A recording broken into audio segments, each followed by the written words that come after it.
Hey guys, I'm Roger Wakefield, lead AP, the expert plumber, coming to you here on YouTube Live. Now, if you're looking for a video and you landed here, this is a pre-recorded live. We do every Monday. You may want to hang around and listen because we have people that want to get into the trades, people that are in the trades and want to get better, and people that are actually thinking about opening their own company or business owners that want to learn more about social media. So we've got a really good thing going on here, but if you landed on this, you may want to hang around because there'll be some great conversations going on. If you're looking for a particular video, jump back out into the search, go in and search what you're looking for, and I hope you find it there. If you do, please subscribe, ring the bell, come back and see us, and hang out with us on Mondays and see what's going on. I hope everybody's doing well today. Man, I hope everybody had a wonderful weekend. It was a relaxing weekend. Got to sit at home and do some stuff there. Came up here and worked for a little bit. Wonderful as always. Got to actually get in for video influencers. Spent Saturday a couple hours with Benji Travis, getting interviewed by him and going over there and doing their live with them. So it was really pretty cool. Stood right here in my studio.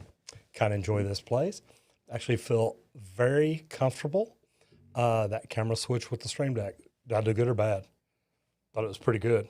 I just looked down, saw a comment. It's like, wait a minute, am I doing something wrong? How's everybody doing? First of all, let me know. No, Godzilla, plumbing is not hard. If I can do it, anybody can. I'm an old man. If anybody is new to this, just getting started, either want to get started or just getting started or something like that, do me a favor and please leave me a comment down here. Where are you at?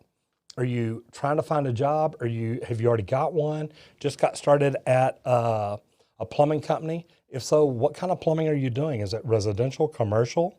Is it new construction or service? Is it union or non-union? What is going on? Man, I see we got members in here. It's so cool to see the green letters pop up. That is actually pretty cool. I want to say hello to Paul Peck Drywall Tube. How you doing, brother? Editor Grayson is in the house. I like that. And William, thank you for all you do. You notice Julie's not in here. She's still in there working. Since I'm in here playing, somebody has to do that, but it works out pretty good.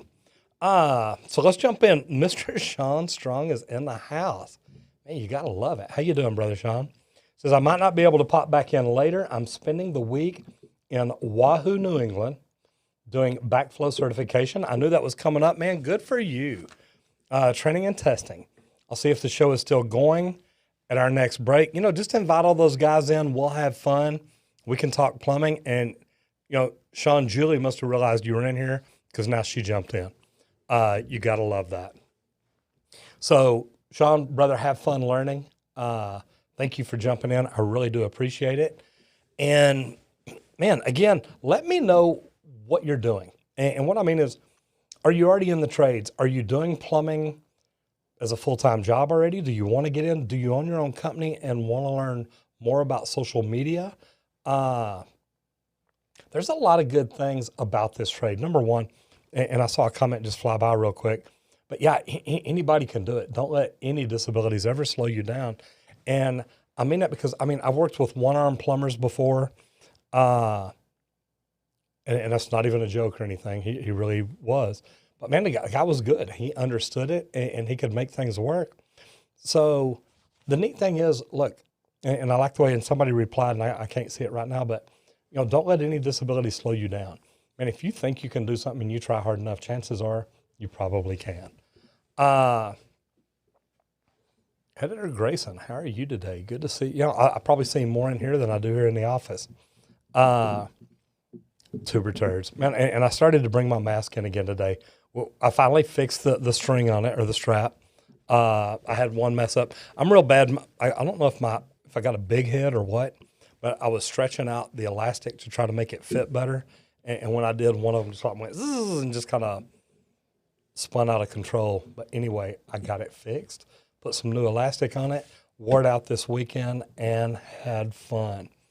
So question. Says, hey, Roger, I just installed a new sink fixture, and when you turn on the water, it lights up. There is no pattern going to it. How does it work? It's magic. It's magic and gremlins. You're going to get a monthly bill for the gremlins because they gotta get on that squirrel cage every time you do that. Actually, there's probably a paddle wheel in there somewhere so that when water goes through it, it circulates it or rotates it, and that makes it do what it does. It makes it run a lot, which is really, really cool. Paul Pecks says, I love drywall and plumbing because of Roger. And look, and I normally do this later because Neil will jump in a little bit, but, since he's not here, we can talk bad about him. Paul Peck's in here. I love making videos and love doing what I do. And I got to tell you, Paul Peck, his channel inspires me to do so much. And, I heard Paul Peck just got a silver play button, which is freaking pretty cool. It's awesome. Congrats. You bet. Congrats to Paul. That is a neat deal. So I like that. Thank you very much. And also, Paul was using some of the new emojis that we have earlier, I saw. Yeah. Yeah. I love, and look, we've had fun with that. Any of y'all, and man, this is cool. Any of y'all that understand emojis and what they are, like the little tuber turd looking right after Seabart 1987 there. I love that. Will's come up with some emojis. We found some different ideas in different places and stuff like that. Any of y'all, you are tuber turds, man. Come on, tuber turds are the greatest people on earth. The cool thing about it, though, is there you go. Look at the pipe wrenches. Man, that's me commenting. Y'all watch, no hands. Did y'all like that? That's pretty cool, wasn't it? The neat thing is that, we've had fun doing this stuff. But any of y'all got any great ideas about the emojis or anything like that, man, do some artwork. Send it over. Send me an email to video@rogerwakefield.com, and man, we'll see what we can come up with. And yeah, somebody saw my little stream deck down here a while ago. Yeah, I've got a stream deck here, man. It makes life amazing. And rotten veggies, here's the deal, man. We love our tuber turds. That's what we do it all about. Barrett Stolzman, thank you very much. I appreciate that. What we do, we thought about this for a long time because there's not a lot of things about plumbing that we could have made them tasty toilets or something like that. But the cool thing was when we came up with that emoji, everything made sense. And to me, man, that just makes it really, really cool. So if y'all have got questions, drop them down there in the chat. We're still trying to get to the point where we've got a forum set up where people can actually go in and ask questions there. That way it's a little more controllable, maybe a little smoother. But here we go. Chris Connolly says, can you use Uponor fittings on Pecks rather than crimp rings? There are some, it depends on what Pecks and what Uponor you have. It's either type A, type B. There's certain ways to go through and do it. What I would do is look at what pipe you have, look at what Pecks or what Uponor you have. I want to say, now the fittings, now I may have read that wrong. Can you use Uponor fittings on Pecks rather than crimp rings? You're not supposed to, and I want to make sure that I got that right. The Uponor fittings don't have the spot where the ring locks down. So there is a difference in them. I would never mix and match anything like that. The reason being, if anything ever does leak or does cause a problem, it's going to come back on you. So, man, I always try to make sure that I'm using the right brands with the right pipe, with the right system, because I don't ever want to have anybody have a good reason to come back on me because I installed the wrong thing.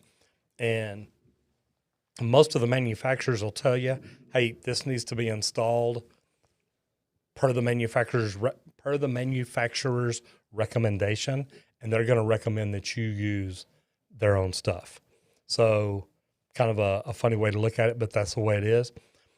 Taz Undead, thank you for the super chat. Let's go. Love the vids. Keep it up. Man, I love that. And here's the deal. What we do, we spend a lot of time making videos. But to me, the live stream, and man, the live stream is why we do this, because we literally, we get to get in here and chat with y'all and visit with y'all. And to me, this is what it's all about. And I learned that from a lot of other YouTubers. Imposter says, I'm watching this and I'm in school right now. That's cool. I hope you're in plumbing school. The cool thing is, though, that we make videos to teach people. But these live streams, and we have really had some great engagement, great questions, great comments, great people in here come in and say, man, look, I got questions and I want to learn more about plumbing. So that's what we started doing this for.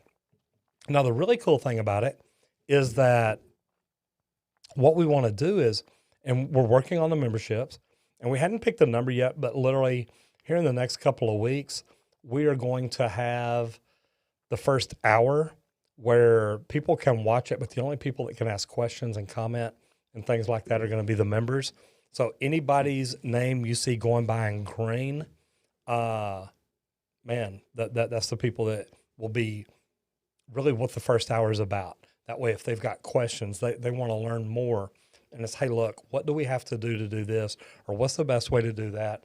And we've got a lot of videos that we've made that teach a lot of this stuff. But sometimes people are like, look, man, I'm really specific. I've got a question. What do I need to do? And that's what we decided to do that for. It really does. It helps. And sometimes there are so many people in here asking so many questions, it just flies by. So anyway, Rihanna Zolt says it's 4 p.m. for me, so I'm out of virtual school for today. You got to love that. Mr. Fishing. Make sure I got that right. I do. What to do when your boss is trying to make you do something way outside your skill level and comfort zone. If it's plumbing, you really want to be able to talk to him and say, hey, man, look, I'm not real comfortable with this, and here's why. But if you or somebody can come show me, teach me, I really want to learn this, but I don't want to do anything wrong. I don't want to get in trouble. I don't know what part of the country you're in, what the licensing is or anything like that. But maybe it's something where you take it as an opportunity and say, hey, look, I really want to learn how to do this. Can you teach me? Can you help me? And, help me get through this. I tell all my guys, look, if we ever send anybody out to a job that they don't know what to do, man, ask and just say, hey, look, I've never done that before because I don't want to put them in that position. LT, I'm going to tell you right now, no. TDLR is not taking over the board. I know the governor's trying to move it over there. It's not confirmed. It's not proven. It's not anything at all. That's what they tried to do in legislature 2 years ago. We'll get to fight it again starting in January or March, maybe January to March. Anyway, no, it's not done. Joseph, and I was thinking of Josephine all of a sudden. Joseph Lalibert, how are you? Thank you for the super chat. Dear Roger's mustache, how I have missed your fullness. Okay, now that just does not even sound right. Also, Roger, quick question. What happened with the Texas State Board falling under the License Bureau? Man, perfect timing because that's just what I said. LT, you've only got to ask it once, brother. No, this is something that the governor and a dimwit out in Marshall, Texas named Chris Patty tried to make happen 2 years ago almost now. So the thing is, no. They tried to vote it where we could not, or where if we didn't go under TDLR, we wouldn't have a license. The governor stepped in and said, hey, look, we're not going to let plumbers go without a license. So he enacted the emergency executive order. And the bad thing is he can pull that out at any time. So basically there is no license. But for right now, there is a license in Texas. And Joseph Lalibert, it's a good question. It's a good thing to keep checking up with because we go under legislature again next year. We're going to have to check and see what's going on and what's happening and what we're trying to do. But, man, we're not under them yet. Hopefully, and I say hopefully, I don't think we'll end up under them. I think the Texas State Board of Plumbing Examiners is a great system, a great process, a great organization when it's set up right. When you've got people in there that care about the board and they're trying to do things right, yes. I see the Urban Explorer just jumped in. Neil, good to see you, brother. Howdy, Neil. William McNeil says, best intro ever. Man, I love that because literally we those of y'all that aren't connected with me on LinkedIn, LinkedIn and Instagram, let's put it that way. We do some different things in different places. So if you're not connected with me on LinkedIn, check me out there. Send me a request. If you're not connected with me or seeing what we do over on Instagram, check it out there because a lot of times it's some different stuff. I'm actually in the Dallas area. I'm looking for somebody to help us with Instagram, to bring somebody in to help work on the social media part end of it. But William McNeil, I'll tell you, that is the work of Editor Grayson. And he put together this wonderful intro for LinkedIn. Will got in here and got it put on the computer today so we could have it ready for YouTube. So, man, we've been looking forward to it. That works out great. Is Will under the desk again? Neil, man, you can't be tough on my guy like that. No, he's not done her. The cool thing is, though, what's the Instagram? Is it _ Roger Wakefield or _ the expert plumber? I'll throw a link in real quick. Cool. Will find that. He'll put in the link to Instagram and to LinkedIn because, like I said, we do different things there. Like tomorrow on LinkedIn, we will have Julie Wakefield in here, my boss, and we kind of talk about the business end of it. The thing Thursday, we'll have Amber in here, and we'll talk about our training and different kind of things that we work on there. So Julie loves Dr. Phil. That's great. So you discover new things in here. But the cool thing is on Instagram, we kind of put teasers over every now and then, do some different things. But I'm looking for somebody to bring in to kind of really help grow the Instagram part. Mine and Hulk Hogan's is behind. I like that. See, I've got so many screens up here. I get to see some of the comments early, and sometimes y'all just make me laugh. The cool thing is, though, Instagram is, man, it's an animal all its own. So we do a little bit different things over there every now and then. The other thing is on LinkedIn, I like to bring Julie and Amber in on the live streams. It makes it completely different. And actually, we saw a deal on a YouTube the other day we were watching, and Julie came in here with me for a minute, so it's kind of funny. So we talked about Paul Peck a while ago. If you hadn't gone over and subscribed to his channel, do. And then Urban Explorer. The neat thing is, and man, I love it because Neil works on vans and puts plumbing in it and living the van lifestyle. And it really is neat. But the crazy thing is, still remember the day I watched him cut a hole in the side of it. And I will never forget that because I'm like, oh my God, he's freaking cutting a hole in the side of the van. And it's neat because, man, by the time he finished, I was like, now that is sharp. And I love what I learned on these channels. As a plumber, we cut holes in sheetrock. We make holes in sheetrock to make plumbing repairs.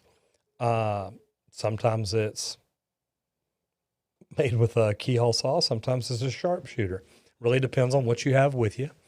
But the funny thing is, if you watch Paul and you're like, hey, you know what? I know how to cut this right. I can do this right because you're already thinking about the repair and what's going to have to be done. So that does help a lot. Neil, on the other hand, if I want to cut the side out of somebody's vehicle, now I know how. And that's kind of a cool thing. Mr. Dorset 69, how are you currently playing the famous Italian plumber? Which trade is the most easiest and difficult to work with? Well, electricians are the hardest to work with because they're not very bright. They've had all their brain cells zapped, buzzed, sparked, or whatever you want to call it. Plumbers are the easiest because we're normally the best looking. We're normally the smartest. Man, about the best way I can put it. But seriously, look, any of the trades, it's all about the person. And I say that because Hill says, us stupid people can do anything. Yeah, we don't know what we're doing. We just cut holes in the side of vans and then say, oh, God, I probably ought to put a window there.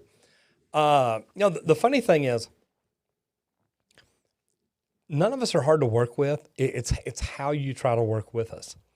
And I know that you can say, look, I know some electricians that are horrible, and I know plumbers and welders and pipe fitters, and same thing. Here's the thing. When we're on the job, we should always try to work together. And I say that because, and if we're fighting each other, you're going to have problems from now on. I saw a deal the other day. It was posted on, I think, Darren DeWeese's Facebook page. That's what we may do, just blow up some Facebook pages tonight. Darren DeWeese's Facebook page is Texas Plumbers. I'm going to see here for sure. Texas Plumbers Group. Yep, that's it. So you can go to Texas Plumbers Group, and this is talking about other trades, and that's why I'm doing that. He literally sent a picture where a cable guy had gone outside, drilled a hole in the brick, went right through a drain pipe, ran his cable through it, put a box on the other side, and I don't know how long that's been going on. But the funny thing is, we don't always see stuff like that. But then when you come back later and you run a camera down it and you see a coaxial cable going through it, or you come back because every time they flush the upstairs toilet, it gets wet down here and you cut the wall open. It's pretty cool. So any of y'all that are plumbers, go over to Texas Plumbers Facebook group, get in the group, tell Dustin you heard about it right here on my show. And there's some pretty cool stuff over there. Godzilla 928 says, how old do you have to be to start plumbing? In Texas, I believe you can start at 16, but I don't think you can get your tradesman registration until you're 18. Maybe it's your tradesman registration at 17 and your journeyman at 18. Oh, I don't have a keyboard. I started to look. You can always go, and it depends on what state you're in. Godzilla 928, what I'm going to tell you is, depending on what state you're in, you need to contact the people in charge of the licensing. And the reason I say that, like in Texas, it would be the Texas State Board of Plumbing Examiners. Go on their website, look at what the requirements are to get into the trade, to get your registration as an apprentice. What are the requirements to get your tradesman limited license? What are the requirements for your journeyman and then your master's? Because you want to make sure that if this is a trade you're getting into, you want to make sure that you're trying to figure out how you can make money as quick as you can. Because the quicker you can become a tradesman or a journeyman, the sooner you're going to make money.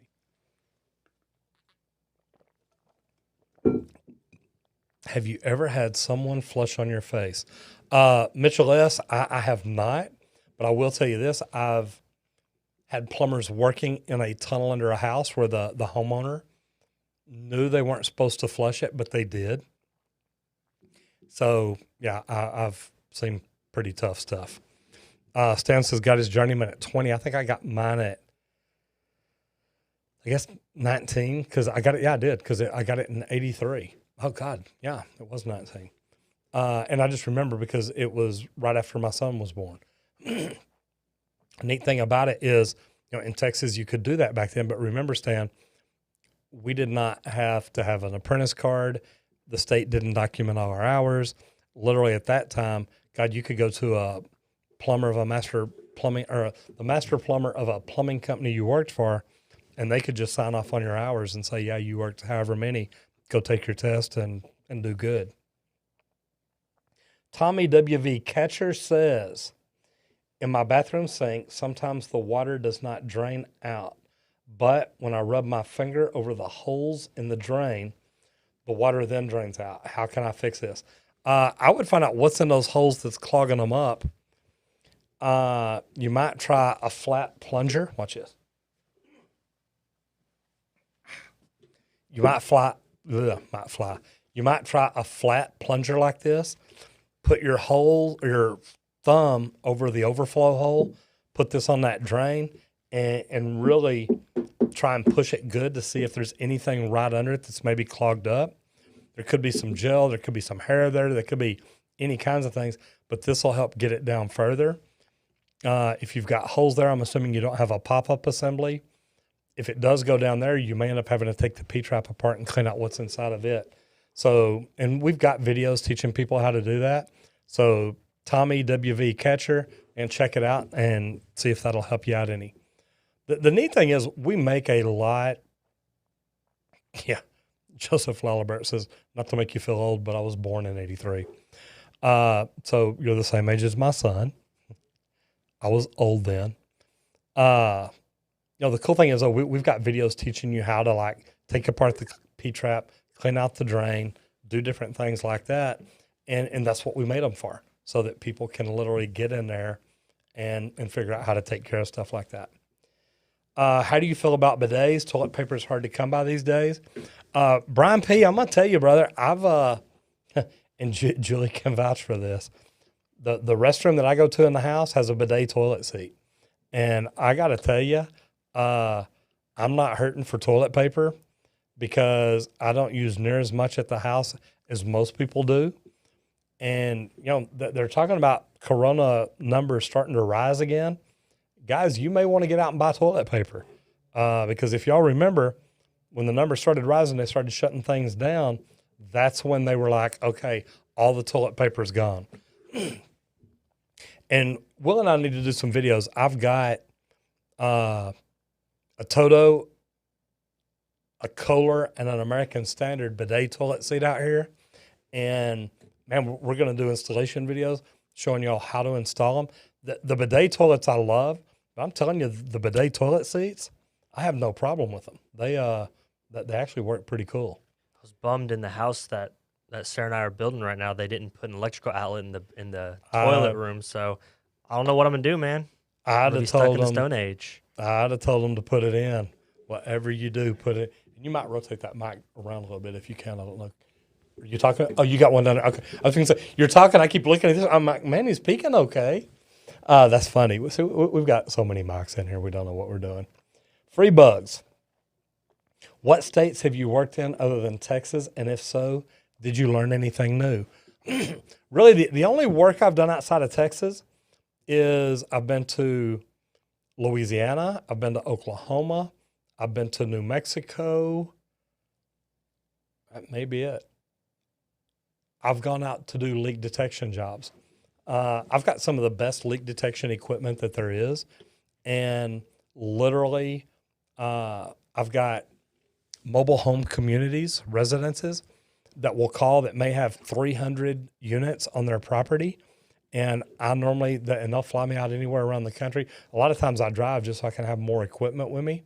But free bugs, I got to tell you, I love that because I'll go out there and the cool thing about it is I normally work 8 hours during the day and 8 at night. So literally I put in a 16-hour day, but I'll crawl around under manufactured homes, listening for water lines, listening to the meter, listening to all kinds of different things just to make sure that I can hear every leak on the job.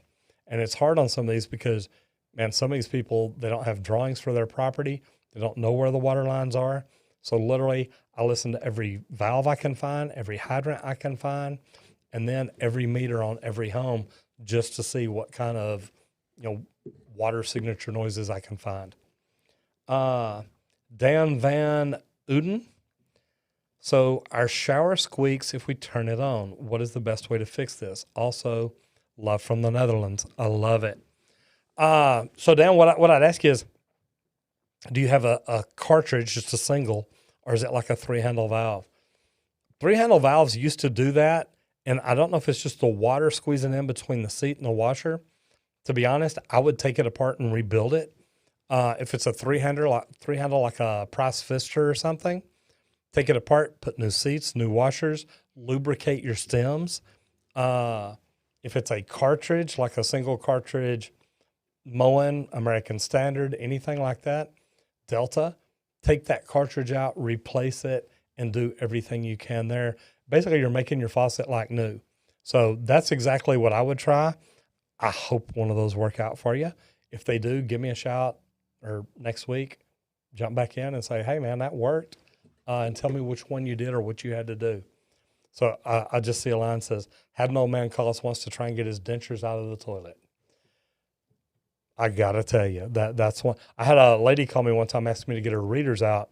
I pulled them out and asked her, said well, here they are. And she's like, yeah, I don't want them. Dropped them right there in the trash can. Love the Turvis tumbler. I'll tell you what, this is actually a rigid. This is actually, man, where's it marked? Right here. This is actually a Yeti. I've got a guy over here, got a company called Ranger Hydrographics that, man, he logos them. He does all the hydrographics. This is literally a stainless steel Yeti. He dips it into the ink or art or skin or whatever it is, and we put our logos on top of that, and then he clear coats it. And I'll tell you what, and this guy has done nothing but great work for us. So if you go over to Ranger Hydrographics, tell Steve Roger Wakefield said hello. They do look like a tumbler, though, because they're so clear, so neat, and whatnot. But it's a Yeti, and it's funny. I put ice in it at 6 o'clock this morning, and it still got ice cold water. I think I filled it up twice, so pretty cool. But, man, I love my Yetis.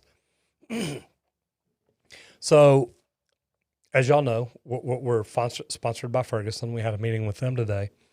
They sponsor our Wednesday videos, and we've got some really cool things going on. But what I want to say is they're doing some giveaways in November where we're going to be giving away tool bags and tools and stuff like that. But they're also looking at doing some deals in January to June of next year where there's social media challenges where we bring in different plumbers, talk about different things and stuff like that. So, and I just thought about that. And I mean, it's not a plug for Ferguson or anything. I love working with them. I think they're doing great things for the industry. But I just wanted to mention that way, anybody that likes Ferguson, number one, we're going to be giving stuff away. But also anybody that wants to possibly get in on the social media game, they're doing it pretty neat. They're going to let me invite some people. They're going to invite some people. So we're going to find a way to get together and do some pretty cool stuff. Tressa H says, hey, Roger, do you work on pull systems? And actually we do. I've got the equipment, thank God the leak detection equipment that we use was designed by a guy that actually builds, repairs, and now fixes leaks on swimming pools. So we do have, Paul Peck, I just have a paper cup. Neil, you are so full of it. Tressa, the neat thing is, the equipment that we have, we find leaks. We've got the equipment to do leak detection on swimming pools also. And it's really funny because most plumbers don't do that, don't want to do that. They literally stay away from it.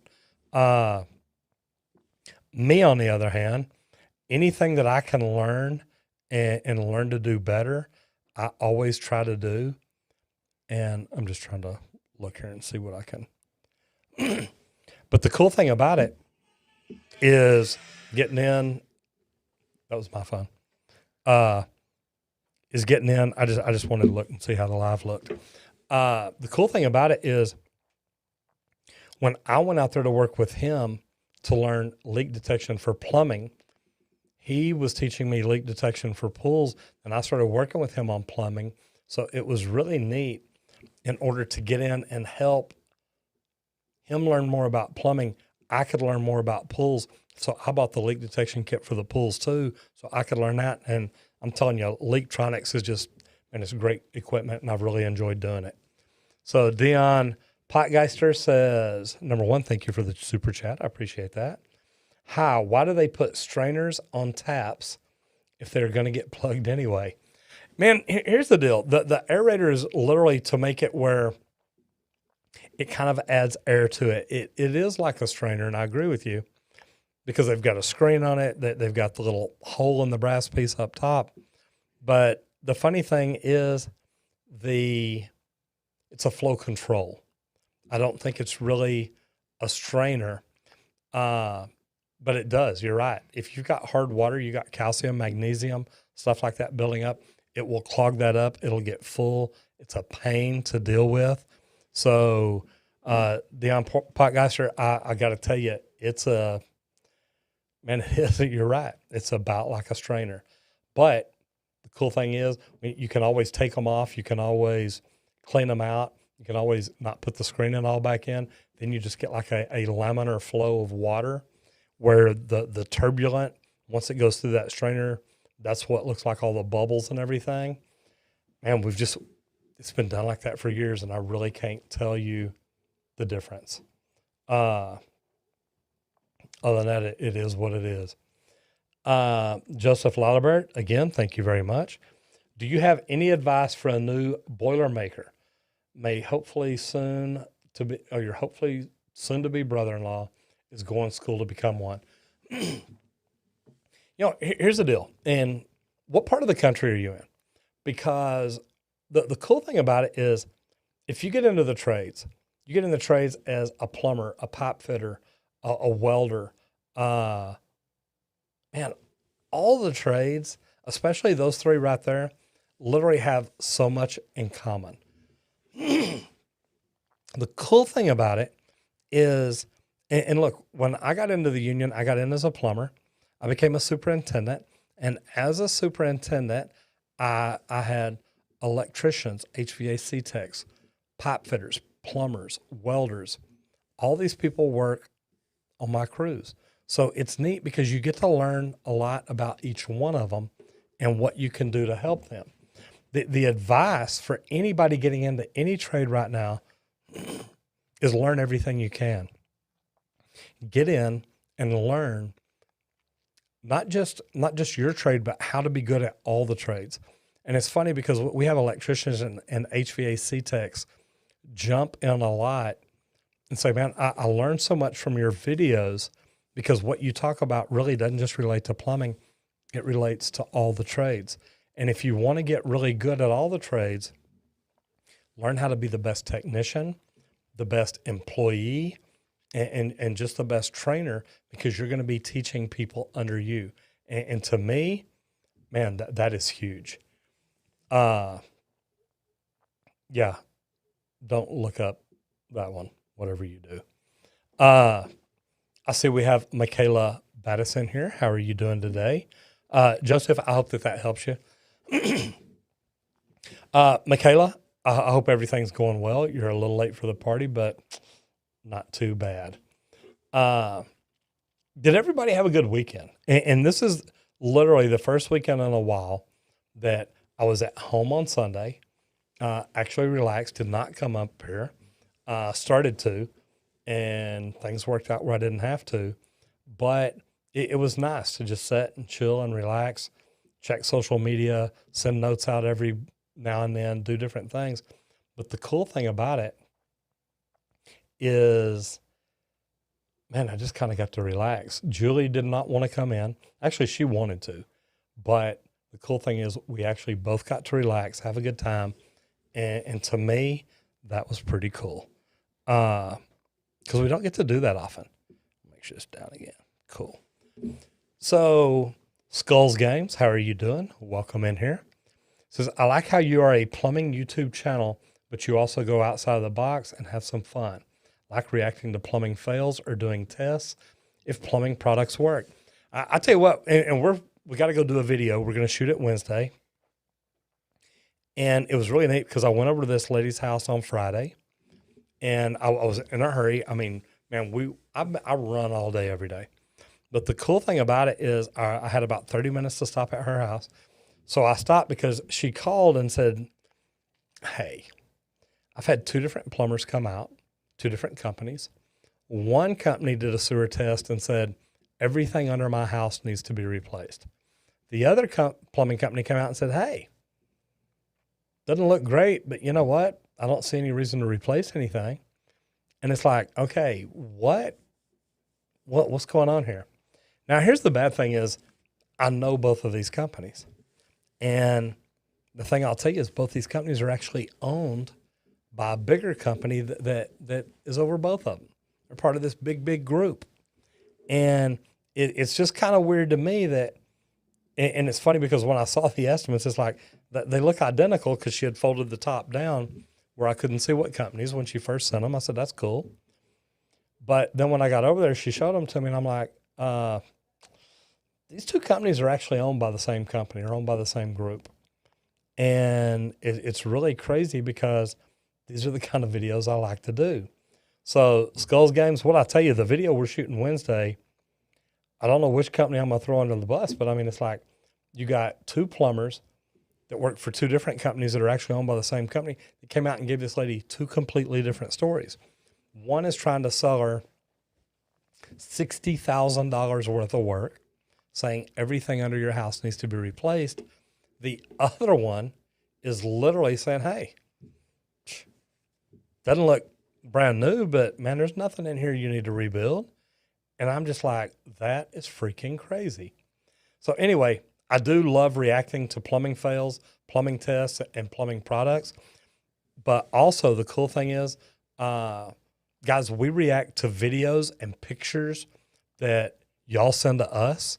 So if you ever see anything crazy, you ever see a product, you're like, man, I wish somebody'd look at this, do a review on it, call these people out, whatever it is.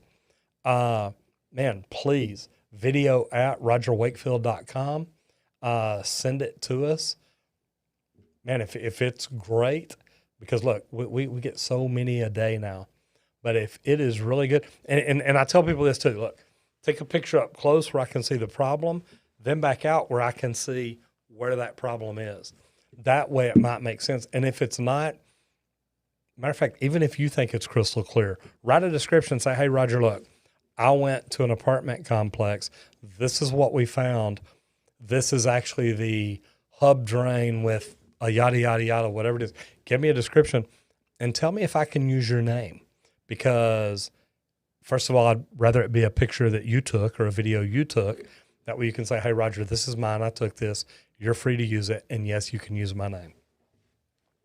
Barrett Stolzman. I love this question. What is a lead AP? Well, lead AP is somebody who's got a national certification, and I do. You can go look it up. LEED stands for Leadership in Energy and Environmental Design. AP is Accredited Professional. And all that means is I have actually gone out, studied, taken the test to become an accredited professional on green buildings. Meaning, and the bad thing is, man, you got to study everything. It's not just plumbing, HVAC, the ground, transportation, the roof, the glazing, the direction, the orientation of the building. There's so much. And I remember the first time, the only time that I got the book in for the first time and opened it up, I literally thought I was reading a different language. I looked at it and I thought, this is freaking nuts. The cool thing about it is I kept studying and went ahead and took the class or took the test and passed it. And I got to tell you, I just barely passed it, but I passed it. And at the time, the company I was working for was one of the biggest mechanical contractors in Dallas. And they literally told me, one of the vice presidents who I told I wanted to take the test, he said, Roger, I hate to tell you, you won't pass it. He said, I've got engineers that can't pass it. But I was working on the big green jobs as quality control. So I said, look, I want to take it, and man, I will pass it. And luckily, I did.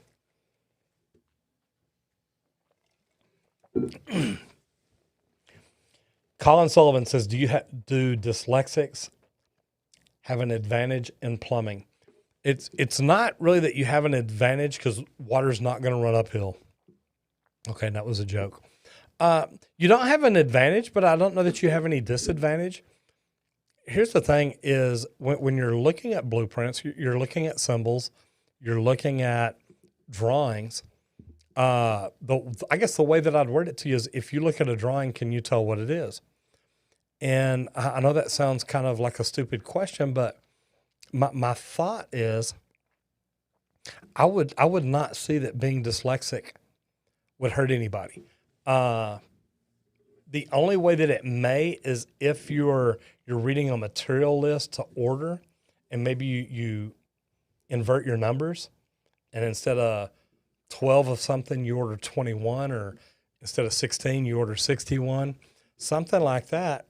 But what I would say is, it's worth, I don't see any reason not to. And I mean, I'm seriously trying to think, because I've got a granddaughter that went through training for dyslexia. And I'm thinking, I don't know how that could be a problem.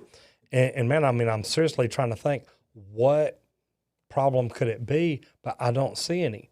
You may have to, Colin, you may have to think about things when, like if you're in residential and you're going out and filling out an invoice or an estimate for a customer, you may need to call the office and say, hey, double check this, make sure I got everything right. But really at that point, everything is pretty much like a drop-down menu. So I'm trying to think of it, and I don't see where you would have any problems. But either way, man, don't let any disadvantage stop you from trying something. Because if it's something you think you're going to, and I can tell you, there's days that plumbers go in and work on plumbing, they never read anything. They never look at anything. They look at their plumbing and put it in, and that's it. So, man, I think that this could be good for you. Scrub Plays says, hey, Roger, love your channel and videos. I just bought a house that I think has sat vacant for a long time. Is there anything specific I should check or watch out for? Scrub Plays, where's it located? That'd be the first thing that I ask you. The second one is, before you bought it, did you do a sewer water test? And this is something that, I mean, I recommend to every buyer everywhere. Before you buy any house, make sure you do a sewer water test, because if there's a leak under the slab, you want to make sure that it's taken care of by the builder or the seller, whatever the case may be. And I say that because I used to not recommend a sewer water test to new home buyers. But what we had, okay, Laura McKnight, that's enough. What we had was, I actually went to a networking meeting one time, and one of the home inspectors told me, he says, hey, we do, or have a plumber inspect every home that we do, including new homes. And he says about 1 out of 10 have leaks. And he says, man, when they're leaking under the slab, that's just going to lead to immediate foundation problems. So Scrub Plays, what I would tell you, anytime you buy a new house, no matter where you're at, sewer water test should be part of the package, part of what you're looking for. And my whole reasoning behind it is that leads to really expensive problems, either tunneling up under it to fix them or leading to foundation problems later. Pretty crazy. Where's everybody located? I've seen that we've got, man, people from all around the world here, which is really neat. Do me a favor and just real quick, put hashtag whatever city you're from. And some of y'all may have to put the United Kingdom or something like that, you know. Don Pikegaster again, or Dion, thank you so much. Says, I once built quite an interesting pump-to-pump water up from the borehole with just a pipe and compressed air blowing into the bottom end of the pipe. You know, there's nothing wrong with that. One of my favorite pumps, I used to do a lot of work out at Texas Instruments. Mesa Montgomery's in Dallas. You got to love it. One of my favorite pumps out there was a jockey pump that just had an air hooked up to it. Now, it rotated the pump with air. Man, we got people from all around the country in here. This is really cool. Now, in the Czech Republic, look at that. Man, I love this. Uh-oh. Neil's not the only one from the United Kingdom. Man. Ron Arterbarnes in Houston. Got a lot of people. Skitch Rats from Saxe, Texas. I like that name, Skitch Rat. From Saxe, Texas. I live in Saxe, so that's actually pretty cool. We got France. Greece. I love that. Germany. Man, all around the world. You got to love this. George Craig, thanks for becoming a member. Absolutely. Just popped up. Welcome to the Tuber Turds. Look at that right. Getting the right camera. Welcome to the Tuber Turds. I got to work on that. Joe Estrada, Austin is one of my favorite towns in the world. I Can Reach is a Dallas electrician. You got to love it. Somebody said God-forsaken Oklahoma. God, you love that. So anyway, Dion, man, look, I love the idea of using air to lift water. It works. It's pretty cool. So, man, I think that is neat. Muslim plumber from Washington, D.C. George Craig, Scotland. Man, we got people. Okay. Turkmenistan. Man, I hope I said that right. Lumbridge, UK. Man, we got a lot of people from the UK. This is pretty cool. Sean Hyatt from Carrollton, Texas, right down the road. That's actually in our service area. Joe Estrada, also from Austin, Texas. This is pretty cool. Never would have guessed you lived here, but I've seen your trucks around. Man, I got trucks everywhere. I drive the black Jeep. That's the one that's normally out there. Czech Republic, instead of glowing PVC, we melt them. Man, I didn't know that. Nicholas, that's pretty cool. William, I always look cute. It's not just today, it's every day. Australia, Greece. Man, we are wonderful today. Man, this is pretty cool. Can you shoot more videos turned towards new commercial construction? Ryan, man, the only problem is we don't do commercial construction. At times like this, I wish we did, because you're not the first one to say, hey, man, could y'all do that? And I know some big plumbing companies that I could possibly go out and do some stuff with. It's just really hard since we don't do it. The cool thing is that, I've done it in the past. I've done commercial and residential new construction and service in all fields. I've been union, I've been non-union. That's what we like to come in and talk about this for, because we got another member, Special Drew. Thank you very much. So anyway, the fact that I've got a history and branches of all different kinds of service and construction that I've been to, it's pretty neat. Don't tell people about the Jeep. I may get a call about you driving too fast. Yeah, that's my boss. Comp TV. I'm sure you've been asked this a million times, but what tool brand has been the most reliable in your time plumbing? And I got to tell you that there's more than one. And I'm not trying to take the easy way out or anything like that. And you see, I know Sean Strong was in here earlier. Some plumbers are like, look, I'm only Milwaukee, or I'm only DeWalt, or I'm only Rigid. And my thing is, look, man, these guys are competing against each other. They're all improving. I've got Milwaukee, I've got Rigid, I've got DeWalt, I've got it all. The neat thing is, Miguel Merkman, welcome as a new member. I appreciate that. Comp TV, the cool thing is, man, 3 members in a row, boom, boom, boom. It's going to be cool whenever we get to start seeing their new loyalty badges. As I know age it, and stuff. Changing colors and all that cool stuff. The neat thing is,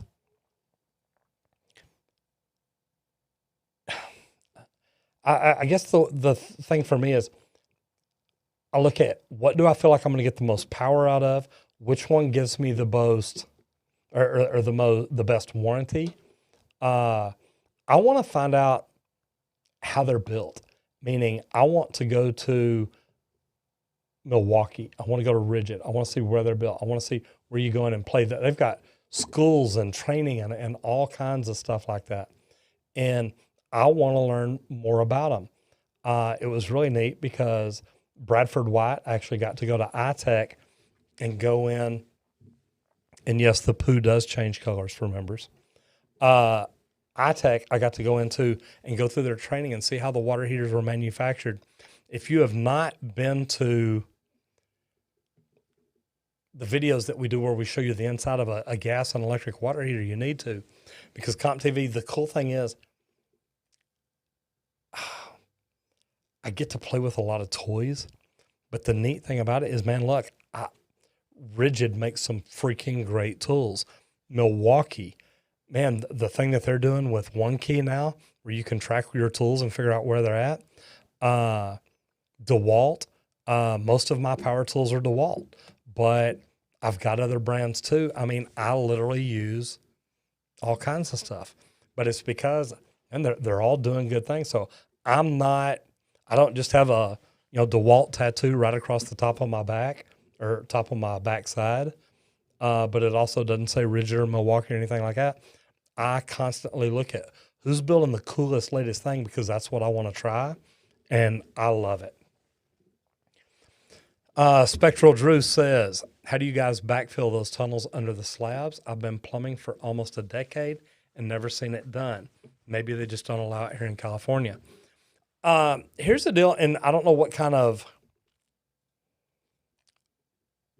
subsurface soil y'all have, meaning our houses are literally, it is a slab poured on black Texas clay. And when it gets wet or when it gets really dry, it shifts and moves. We normally backfill it with whatever we dug out. And the crazy thing about it, okay, hold on. I don't know, I didn't catch all that, but I am sponsored by Ferguson, and I just want to be honest with y'all. But I'm not sponsored by any tool companies. And my thing is, look, I love the fact that I use a lot of different tools. So didn't mean to bounce off that. Sorry. And I would think that they would allow it in California. It just depends on where the leaks are. Do y'all have a lot of slab leaks, water and cast iron, or do y'all even use cast iron? I know that you do a lot with ABS, and I don't know if you have the leaks with it like we do with PVC. So Special Drew, man, I'm assuming that they do allow it. I know that I've had people contact me about Florida and ask me if I'd come out there and do it. I'm going to just jump in here real quick. William McNeil says, have to go. Sorry, but I promise I will like every single video of yours. Have an amazing day. William, thank you for jumping in. I do appreciate it. The cool thing about it is look, I do have a sponsorship. They allow me to do cool stuff. They also help different vendors send me cool stuff for us to try, play with, try to tear up, see if we like it, see if it's good and solid and whatnot. So, man, I love the fact that I'm able to use Milwaukee, Rigid, DeWalt, whatever brand in here I want to. Like I said earlier, I've got 3 toilets out there, a Kohler, a toilet, and then a Kohler, a Toto, and an American Standard that, man, we're going to do some cool stuff with. But really go and show you how to set them right, how to use them and whatnot. Alexander Castellan, congratulations if this is your first day of trade school. Okay, Dion Potgaster again, thank you for the super chat. I am a qualified electrician, also learning myself for some refrigeration. Have you done jobs for any celebrities? Yeah, actually I have. There's a big golfer that actually won one of the biggest tournaments there is this year.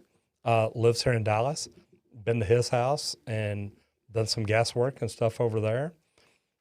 Got a house that we're kind of looking at now that, man, this is right down the street from Lamar Hunt.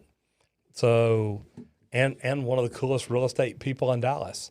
One of the biggest real estate brokers in Dallas. We do the plumbing at his house. So, yeah, we've got some pretty cool people that we've been to. I used to do security, though, so it's really funny.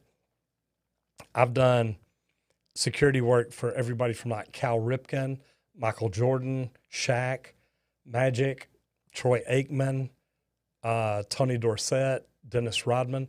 So many cool people, but also people like Garth Brooks and George Strait. Man, it's just when you get here doing security, you can do all kinds of fun stuff and meet some really cool people.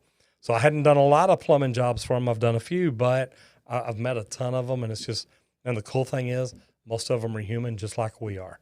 So it's pretty funny. Brandon Connolly says American Standard is the best. I'll tell you what, look, I worked with American Standard for a while. I won a contest by them called plumber know-how contest where they were looking for the next expert plumber. I won it and, man, had a blast making videos and doing lives and doing different things for them. And really, man, I thoroughly enjoyed it. Are electric heat pump water heaters big in Texas? I never hear you talk about them. You know, Steve, they're not real big here because the cost difference. Most people, by the time you start explaining a cost difference when it comes to heat pumps, solar, tankless, anything at all like that, once you start looking at the cost difference, people are like, me, I've actually thought about doing a heat pump type heater at my house. So me, I want to try different stuff. And also see, do I have any problem with it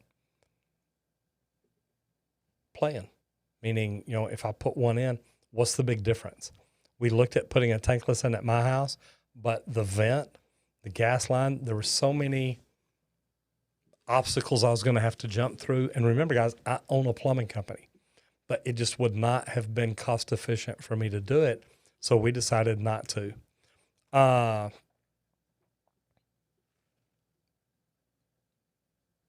Is that the same one I'm looking at? Yep, sure is. Yeah, but mine's from a few minutes ago. Yeah, no, and I see, and it's posted here again. Tell you what, I got real lost whenever everyone started putting where they're from. I know, boy, it flew, didn't it? Yeah, my page just went from page 10 to like page 22. Will's like, oh my God, Ryder, you just put me 20 pages behind. So if you get skipped, sorry, is what I'm trying to say. Yeah, meaning anybody who did put in questions, and I was bad about that, asking about what city. You know, if there was a question y'all asked before that and it hadn't been asked, go ahead and drop it in again, politely, not like 10 times in a row. Skitch Rat, though, I just saw it pop up here, and I think I saw it go by earlier. Says, Roger, I do have a question. Can you flush any wipes that say flushable wipes? Because I hear you're not supposed to flush wipes. I got to tell you, and I did a satellite media tour a while back and actually went on some morning shows and talked to them, and it was sponsored. But I got to tell you, when I was first reached out, and my PR manager at the time literally reached out and says, hey, would you be interested in doing a video for Cottonelle? And I'm like, oh my God, yes. That is the only toilet paper that I use. And you can ask Julie because she'll laugh. I mean, I'm literally looking, man, when it comes to my little duty does, I want my paper. And I use Cottonelle. I don't use anything else. I don't want anything else. And I'm picky about it. So literally when she sends me a message, I'm like, oh my God, yes, I would love to. And she says, well, they want you to do a video about their flushable wipes. And I'm literally like, oh no. I said, please tell me you're joking. She says, no, they want you to. And I said, look, flushable wipes really aren't flushable. And she said, well, they sent a video and asked if you'd watch it and see what you think. And I watched this video, and it was literally a water treatment plant that had done testing on these wipes. And they said, hey, look, we don't have any problem with these. And I thought, okay, I'm going to check it out. So I literally, and they're like, well, they'll send you some. I'm like, no, that's good. I went down to a local grocery store. I walked in. I bought 3 different kinds of the Cottonelle flushable wipes, meaning 3 different packages, including one. It was like an XL because I got a big butt. And then I bought some baby wipes. And I carried, and I bought different brands, but I carried them home, and I laid out a cookie sheet, and I laid out the Cottonelle wipe and the baby wipe. And actually, I think I laid 2 in each deal because after about an hour, I went to pull them apart. The Cottonelle flushable wipes tore apart like toilet paper. And the baby wipes, I mean, literally, you kind of had to pull. So I called my PR manager back. Julie, Jack's Plumbing Videos wants to know, does Roger use Cottonelle? I think everybody here at the company can tell you the answer to that. But the funny thing is, the big deal is when we went the next morning, even an hour later, you could tell a difference. But the next morning, you picked up the Cottonelle flushable wipe. It fell apart like wet toilet paper. The baby wipe was still, you couldn't hardly pull it apart. So I said, look, I'd really like to talk to him. So we set up a meeting. We did a video conference call, and I'm talking to him. And this young lady, one of the girls, says, hey, Roger, we've done tests. And I'm like, yeah, I did a test too. And she's like, what do you mean? I said, well, nothing against y'all, but I'm not taking y'all's word for a test. I did my own test. And she says, can I ask what you found out? And I said, yes. So literally, I told her exactly like I told y'all. We put them in cookie pans up here. I put them in red Solo cups, and literally it was the same way. You went to pull it out, and I mean, it was like picking up a piece of toilet tissue. The baby wipe picked up, you could pull it apart, lay it out, it stayed whole. You tried to pull it apart, it was real tight. It wouldn't just pull apart. So I asked them why. Here's the thing, and I know I've kind of gone on about this, but the question was asked. There are plastic fibers in the baby wipes to help hold it together. So let me ask you this. If you're using a wet wipe, do you want plastic fibers wiping your butt, or would you rather have paper fibers holding a basically toilet tissue type baby wipe together? That way it's flushable. And I got to tell you, man, once I saw that test, I'm like, I'm good. And I do have a bidet toilet at home. I told you all that a while ago. The thing is that in the back bathroom where I don't have an electrical outlet, I've got Cottonelle flushable wipes, and those are the only ones I use. And I mean, you can ask Julie. I'm kind of picky about what I use on my back end, but I got to tell you, yeah, I like that Seabart 1987. Trust me, you don't want baby wipes to come apart when you use them. Isn't that the truth? Neat deal. All right, I know Will's got something coming up here. Jack Strange, thank you so much. What is the strangest place you've found a pipe? I tell you what, I can top that. Let me tell you the strangest place I haven't found a pipe. And Will and I talked, was it last week we talked about it? Man, we went to literally look for a clog and dig it up because we knew there had to be a break because we were running a sewer machine under a driveway where they had brought a bathroom down on one side of the house, 45 to cross the driveway to tie into the main. And man, we knew that by the way the sewer machine was hitting, we were getting mud. We knew there was a break. We literally had the dig crew come out and dig over to that break, and they call me and they're like, hey, we're digging, but we can't find the other end of the pipe. I said, well, what do you mean the other end? And I said, well, we found the break and we've dug about 2 feet past it and we can't find the pipe. And I'm like, you know what? Keep digging. The pipe's got to be there. So they dig about 2 more feet. And I said, Roger, we're 4, 5, 6 feet away. We still can't find it. Well, we had already marked the other side where that combination was, where it turned up that this went down into. We could see the combo. We didn't know where it tied in, but we knew it was there. Literally, and guys, I want you to think about this. Literally, they dug up that combo. The 90 was there. The pipe was gone. So there was a 20-foot section of pipe missing. So Jack Strange, here's what I did is Monday, we fixed this. This was late Friday, early Saturday. We replaced it, cleaned everything out. We called the city and said, hey, guys, look, I talked to the chief plumbing inspector. Said, hey, guys, look, please meet me over at this house. You need to talk to this homeowner. She'd like to meet y'all there. And it's funny because the chief plumbing inspector says, look, I'm on the way to a meeting. I don't have time to talk to your customer. I said, that's fine. I said, but you'll understand why she's wanting to get on social media, because she's upset with your city because y'all inspected this plumbing job and there's 20 feet of pipe missing, and she's had raw sewage going under her driveway for the last 13 years. He's like, oh, what is that address? And I gave him the address. He was there before I could get there. So that's the strangest place I haven't found pipe. I don't know that I've really found pipe in any strange places. Although I did have a cool picture sent to me the other day. And the guy's like, hey, can you comment on this or say anything about it? So Jack Strange, it looked like somebody made a repair on a wall, and they took a water hose or a water heater flex connector, shark bite, just stuck it on each end and said, there's the repair. And I'm like, that is a freaking joke. Man, we've got Africa in here. We've got all kinds of people. It's pretty cool today. Welcome to the Tuber Turds, Taylor Byford. Thanks for joining. Taylor, good to have you here. You know, we're trying to figure out what number, once we reach a certain number, that literally the questions and comments will be members only. And what I mean by that is, and maybe it's 20, 30, something like that.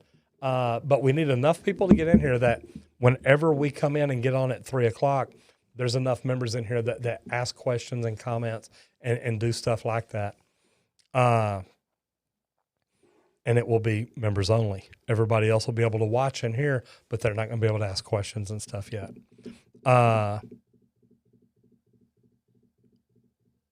Skitchrat, I would say come up here and apply. Dion Potgaster again, thank you very much. What is your favorite plumbing job? Mine is those that don't leak.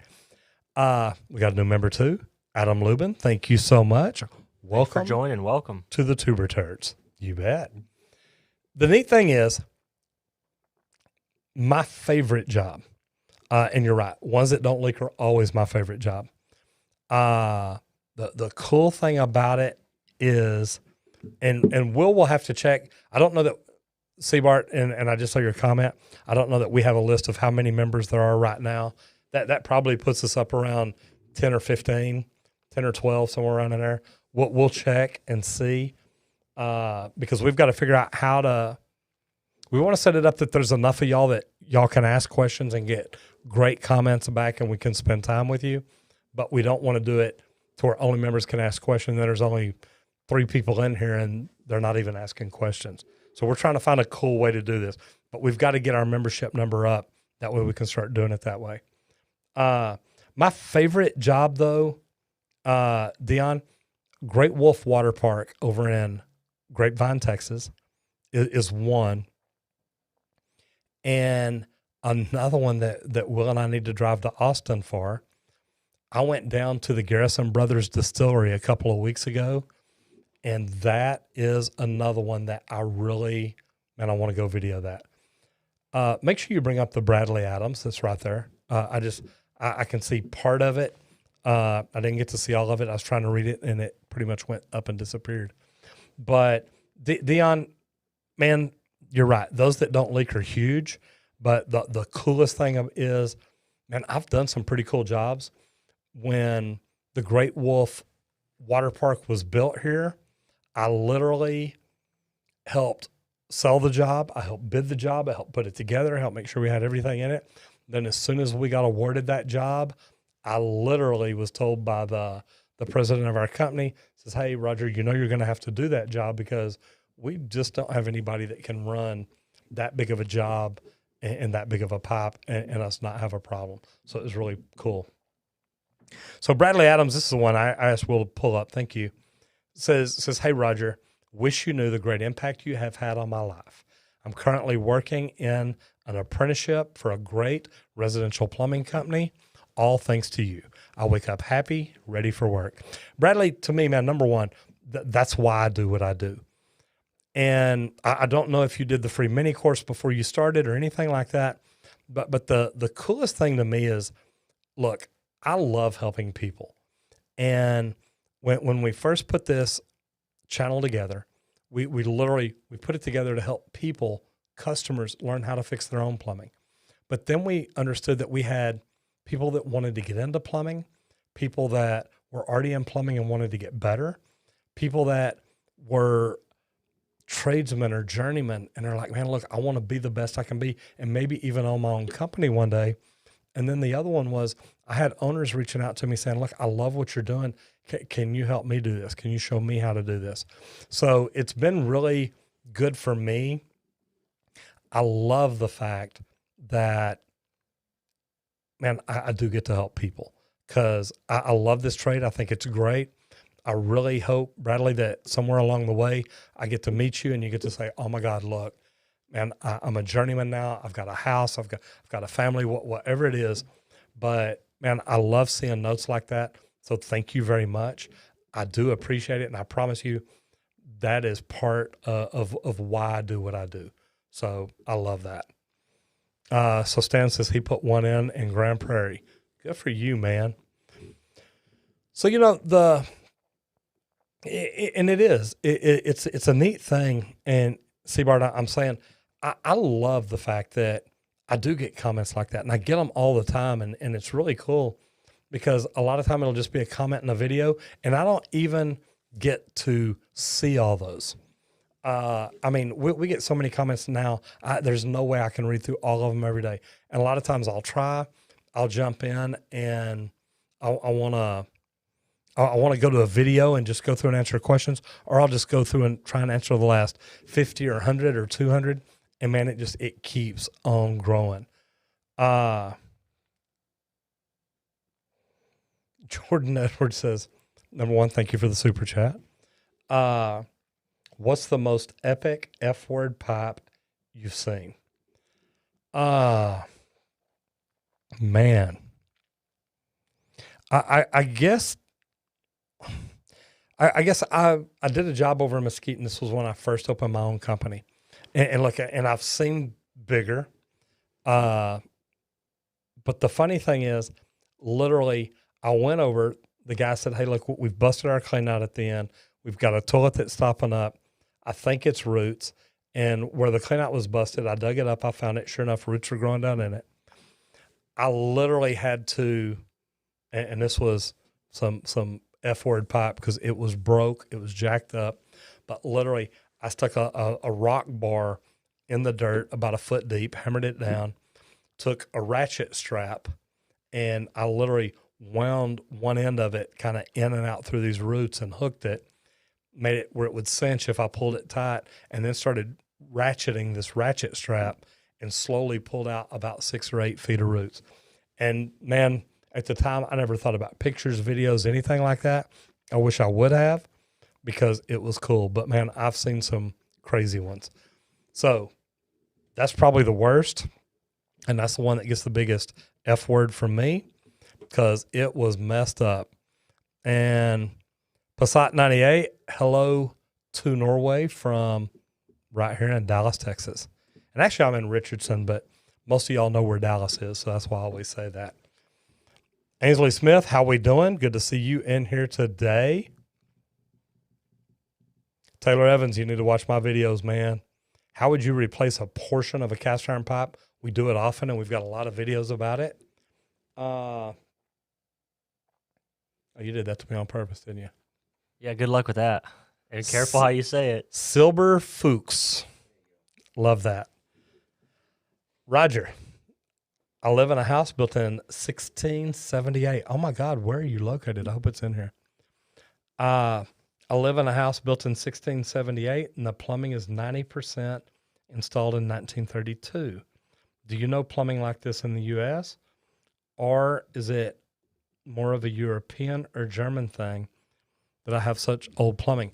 I'll tell you what, I've actually worked on a 1930 house or 32 over in Fort Worth, had concrete pipe, cast iron inside with lead and oakum joints. Man, I've seen it. What time is it in Texas? It is 4:20 p.m. Central Standard Time. The neat thing is, and I'm just going to call you Silver. The cool thing about it is, look, man, I love old plumbing like that. What I would tell you is the only thing I would be worried about is, do you have galvanized water pipe, or is it copper? Is it lead, or what is it? Very curious. And man, if ever there's any pictures you can send us of it, please do me a favor and send pictures or videos to video@rogerwakefield.com. And I love seeing stuff like that. And look, I've seen a few questions go by saying, look, are y'all hiring, or are y'all doing this? Number one, we're always hiring. We are growing so fast, we're constantly looking for good plumbers. We're looking for great apprentices that want to get in and learn. Some apprentices that get in and have a background and some training and some history and things like that. And redneck racers, it is not cold here. Actually, I think it's about I started to say 420. I see that. They got him to say 420. The funny thing is, God, it was like 80, 85 degrees this afternoon. It was kind of chilly this morning. It was about 50, maybe 60, but it's kind of funny. So anyway, Silver, man, anytime you can send us pictures or anything like that, really would appreciate it. I love old plumbing. Yeah, Thomas Morrison says I have a small amount of galvanized left in my 1935 house. You know, the thing is, galvanized, the similar metals and the chemicals and in the water and whatnot, it caused it to fill up, it caused it to rust, it caused it to clog, but also sometimes taking it apart is a freaking pain and very hard to do. Ruben Lopez, how are you? Thank you for the super chat. Have you ever done irrigation systems? I'm a landscape irrigator, and I know plumbers don't need our license to be able to design or sell. Just curious on how your views on us. I try to fix my plumbing issues. And number one, and you're welcome. I have nothing against irrigators. I actually tell people, matter of fact, Jill and I met somebody at a restaurant yesterday. They're like, oh my God, do you fix irrigation systems? And it's like, no, sir, we don't. But here's who we could recommend. So what my thought is look, you're right. I don't need y'all's license. As a plumbing license, I can get my LI, or I used to be able to. I don't know if I still can. I hadn't checked into it in a while. But the thing is, I've never wanted to do irrigation. Man, I believe we've all got our specialties. And man, if you're anywhere near me, I'd say, hey, come by, holler at me, visit with me. If I can send work to you, I will, if you're good and you're a good, reputable, trusted company. If not, maybe come to work for me and we'll start doing irrigation or something. And I get a lot of calls all the time asking us, do y'all fix irrigation? So man, it's something that we could always branch off into. To me, it's a lot like plumbing. So, but I don't want to do it. So if you want to do it, come talk to me. If not, and you're close enough, I'll refer work to you. I think that part is fantastic. And we're always looking for someone to refer to, meaning if I've got great electricians that I refer out, people are going to remember that and call me. Man, really? There's only 183 likes today? Man, I am not doing something right. That's pretty bad. But it is what it is. I got to work on my game. I got to up my game. Yep, that's tough. Oh, it's only 138. Man, I am doing bad. Nicholas, 918-273-645. That's not my phone number, y'all. Thank you for the super chat. I appreciate that. I found a video with the plastic pipe welding. Can I send a link if you are interested? Absolutely. Send it over to video at rogerwakefield.com. And the cool thing about it is if you'll send me a link, I can go look at it. If it's not yours or anything like that, I may not be able to put it in a video or anything. But the cool thing is it's neat to see what other people are doing. And I've actually done, and you may tell me, is it just a butt fuse, like a poly line, like a gas line that we would do? Or is it like pipe welding where you've got a gun that has hot air blowing through it and you're putting the rod through? I worked out at Texas Instruments in industrial for years, and I've done a lot of that plastic pipe welding. It was mainly for like pump stations and stuff like that. But that pipe, a lot of times we would have to do that. C-Part says, who are the 6 electricians that gave you the thumbs down? Hey, it's just the way they are. When you talk about Sparkies and how smart they're not, that they give you thumbs down. Michaela Battis says 6 handyman. Yeah, they were probably in the videos that I was talking about, so I get it. The cool thing is, though, and going back to the irrigation, back when I first started my own plumbing company the first time, I literally would work on anything. I needed to make money. Now, literally, it's like, look, if it's not our job, if it's not our specialty, if it's not our niche, I'm not interested. We're going to go on it. We're going to lose money. We're going to not do something right. We're going to make people unhappy. I would rather refer wonderful people and know they're going to do it and I don't have to worry about it. Dion Potgeister again says, just Googled Great Wolf Water Park. Looks pretty cool. I always wonder who designs the water slides. And it's really neat because a lot of the slides are pre-manufactured and shipped in pieces, so they put it together. But the cool thing is, and Dion, and man, I don't know that I've ever really talked much about that job, but like the stairs going up, Damien, CH, goodbye. Thanks for jumping in. Do your homework. I appreciate that. But Dion, the stairs going up to like the big slide that actually goes outside and back in, has got like 2 6-inch water lines running up the stairwell. It's really neat because doing that was so much fun. And me, man, I'm just one of these people, I love jobs like that. So Dion, it was really cool that I got to get out and learn how to use a total station. We actually shot all the points underground. And I think on a job with, God, like 1,500, 2,000 points of pipes coming up out of the ground or into the pools, we only had 2 or 3 off on the entire job. And man, for a plumber, that's pretty daggum good. We had fun with it, though. It was pretty cool. I tell you what, doing jobs like that I love because literally you're learning something completely new. And that, to me, is so cool. So, love it. What's the oldest water heater you ever worked on? We used to have one so old at our cottage, the government actually made us replace it for safety reasons. Lord of Laughter, that's actually pretty good. I guess the oldest one I've ever worked on was about 20-something years old. And I kept trying to tell him, hey, man, look, we need to get you a new one. We'll say bye to Neil, the Urban Explorer. Brother, thank you for being in here as always. Man, be safe, brother. Back to you, Lord Laughter. I kept telling him, look, man, y'all rather invest this money. And they were like, oh, no. This one here is going to last forever. So we just want to keep fixing it and yada, yada, yada. And I don't know that they ever replaced it. I ended up leaving that company. But, man, to have one that old, you've got to know that the insides are just full of all kinds of gunk. But anyway, that's what they wanted to do, so I did it. We are down to 4:30. So what I'm going to do is I'm going to take a drink of water. We're fixing to do a little bit of speed round. How many pages behind are we? We're really not all that behind. Since Really? I skipped all the people with the, I skipped all the people after we did the where you from thing. But, we can try and see. All right, let's do a little bit of speed round just to kind of see what's going on. That means I'm going to put on this camera here.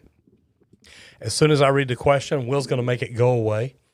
I will read your name and read the question, and then I will give you an answer, and we will go from there. We're going to see if, what we don't like is when we get to the end and people are like, man, I asked you a question, you didn't even answer it. It's like, yeah, we got to get off sooner or later. So anyway, let's see what we can do. Dustin Fields. I have 2 50-gallon water, and do I need to clear them off, or you just want to put the next one up? Okay. Dustin Fields says, I have 2 50-gallon water heaters set up in a parallel configuration. I want to replace my water heater with one larger 80-gallon. South Texas, by the way. I think that's a good deal. How big is your house? How many people are in it? Do you even need the 80-gallon? And the reason I ask is Julia, myself, and Will, and his sister Catherine all used to live in the house at one time, and we really never ran out of hot water. And we have a 50-gallon gas, so you may not even need it. Tyler Evans, thank you for the super chat. I appreciate it. My dad works with the city in Western Maryland, and he recently replaced the last wooden pipe in town. Have you ever heard of this? Absolutely. I've actually spoken to the United Association at the Plumbers Museum just outside of Boston, Massachusetts. Thoroughly loved it. And yes, they had wood pipe in there on display that you could see. It was cool. Stone McIntyre says, Roger Wakefield, what is the hardest thing about starting up your business? It's kind of like starting that car in your picture. Things don't always work like they're supposed to. Stone, it's a great question because, we're taught all through school how to read, how to write, how to talk. We're not taught how to listen, and that's something we need to learn. But we're also not taught entrepreneurship. And I think that should be something that is in high schools, it's in colleges. It is something to put in there to make sure that people understand starting a business is a big deal. Vinny Gambini says if your hot water smells bad and it's hard, you can change your anode rod. Absolutely. You can change your anode rod. Also, I've heard of some waters having like so much sulfur in them that they smell bad. And I've seen videos about putting bleach in a water heater, letting it sit overnight to kind of clean it out, then flush the devil out of it. It can be done. Make sure you read and follow directions and you know what you're doing. I've never done it, but man, it sounds to me like it'd work. Isaiah Tavanian says, what's your losing tool policy? At the company I work for, make the helper pay for it, and I buy a lot of tools. Man, here's what I'd ask you, Isaiah, is are you the one losing the tool or is it the journeyman? I wouldn't be wanting to buy a lot of tools. We implement policies about things like that, iPads, electronic tools, the vehicles. If you don't hold people accountable, they really don't care. And I say that because I had the conversation earlier. I've got an $8,000 camera in the shop. It's either $3,500 to fix it or my other thing would be replace it. And I'm thinking, man, at this point, I need to replace it. But it's because it got left out in the rain, and that's not a good thing for electronic equipment. So now I've got to figure out what to do. Good question, though. Jordan Edwards says, what would your hero alter ego be? I think you can find him on Facebook. It is Texas Green Plumbing Man. Man, that would be me. His superhero power is leak detection. I love it. Dion Potgeister, thank you again for the super chat. Have you ever done plumbing at a hospital or on a cruise ship? I can only think hospitals have huge water heaters and systems. Actually, I have done a hospital. I did the emergency room E² over at Medical City, Dallas. It was a big commercial job when I was at a large mechanical contracting company in Dallas. The cool thing about it is, you're right, that they don't just have a water heater. They've literally got boilers and circulation systems and all kinds of things. But it was really pretty cool. I loved it. Hospital is probably hospital and the water park are probably two of the coolest jobs I've ever done. Hospital because I'm also a med gas plumber. So I completely understand med gas and the way it works, the systems and processes, and I love it. Steve Rosenbaum says, repost per your request, your opinion of the anti-backup sewer valve. I'm closest to a sewer manhole and live in Las Vegas. Backwater valves, I think, are a great thing for that reason. If you're in a spot where it's possible or it's likely that the sewers back up often and you're in a position where that water could back up into your house, I would definitely want a backwater valve. Man, I'd be scared without it. Moloch, thank you for the super chat. Greetings from Poland. Man, greetings from Texas. Good to have you here. Recently, my city dug out a historical wooden water pipe. Anyways, what is the most used for heating in U.S.? Copper. For heating, now coming off of a water heater, yes, copper. But for heating, probably Pecks, and probably Pecks A because it's the expansion and flexibility capabilities. And actually, there's a HE Pecks, I believe, for energy or heat resistant or higher heat tolerances. So that's probably it. The cool thing about it is, man, we just run copper top L with a regular solder joint for hot water here. And really, we hardly ever have problems with it. Mr. Dorset 69 says, what's your email to send pictures of plumbing issues for you to help with? I normally don't really help people with plumbing issues unless you've got a problem you can't figure out.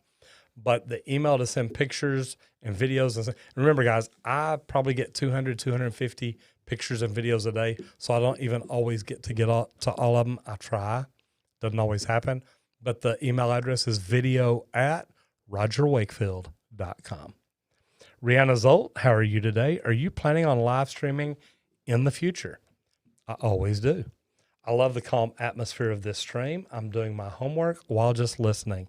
Rihanna, it's funny. Number one, if you hadn't done it, hit the subscribe button and ring the bell. That way you'll know when we're doing it. But yeah, we live stream every Monday from 3 to 5:30 Central Standard Time. Tell me where you're located. What is your opinion on water heated floors? Nicholas, 918-273-645. I got to tell you, I love the idea. If I lived where it was cold, and let me go back, not even if I lived where it was cold. Y'all heard me talking earlier about the bidet toilet seat. Well, my bidet toilet seat that I go use every morning is heated. And that's part of why I go to that restroom. But the idea of heated floors, I love it because I get up, I put house shoes on, I put a robe on, and walk to the other bathroom. But my thing is, man, if I had heated floors, that could be pretty cool. And I do. I think they're neat, especially if you can get a dual purpose tankless heater that'll do both, keep the floors hot and the water. Man, not a bad deal. Adam Lubin says, can you explain why you don't like shark bites? Man, we fix a lot of shark bites that leak. And look, it's not that I don't like shark bites. I've actually got ideas for a shark bite that I think would improve their system and make it where it's not going to leak. My thing is, and look, I have plumbers bust my balls every day and say, look, the only reason you don't like shark bite is because you don't make money on them. And it's like, look, if I use those for repairs, I can make money on them. I just don't think that a licensed plumber should go out and install those and call it a professional job. If it's something any homeowner can go buy at the box store and go stick in a line and make a repair, to me, that's not a professional product. And they leak a lot. And I just, and look, that's all it is. I don't dislike shark bite. I just think that the problem, the fitting needs help. Nothing against it. Just, I would never install them as a plumber. Jack's Plumbing Videos, welcome back. What's the best pipe to replace that you had to remove? What's the best pipe to replace that you had to remove? Mine would be 70 Genova PVC. It is very easy to cut out, replace, and glue onto. Mine was probably ductile clay pipe. That red clay. It literally, man, it was crazy. It was down in Austin, but I loved it. So I love it.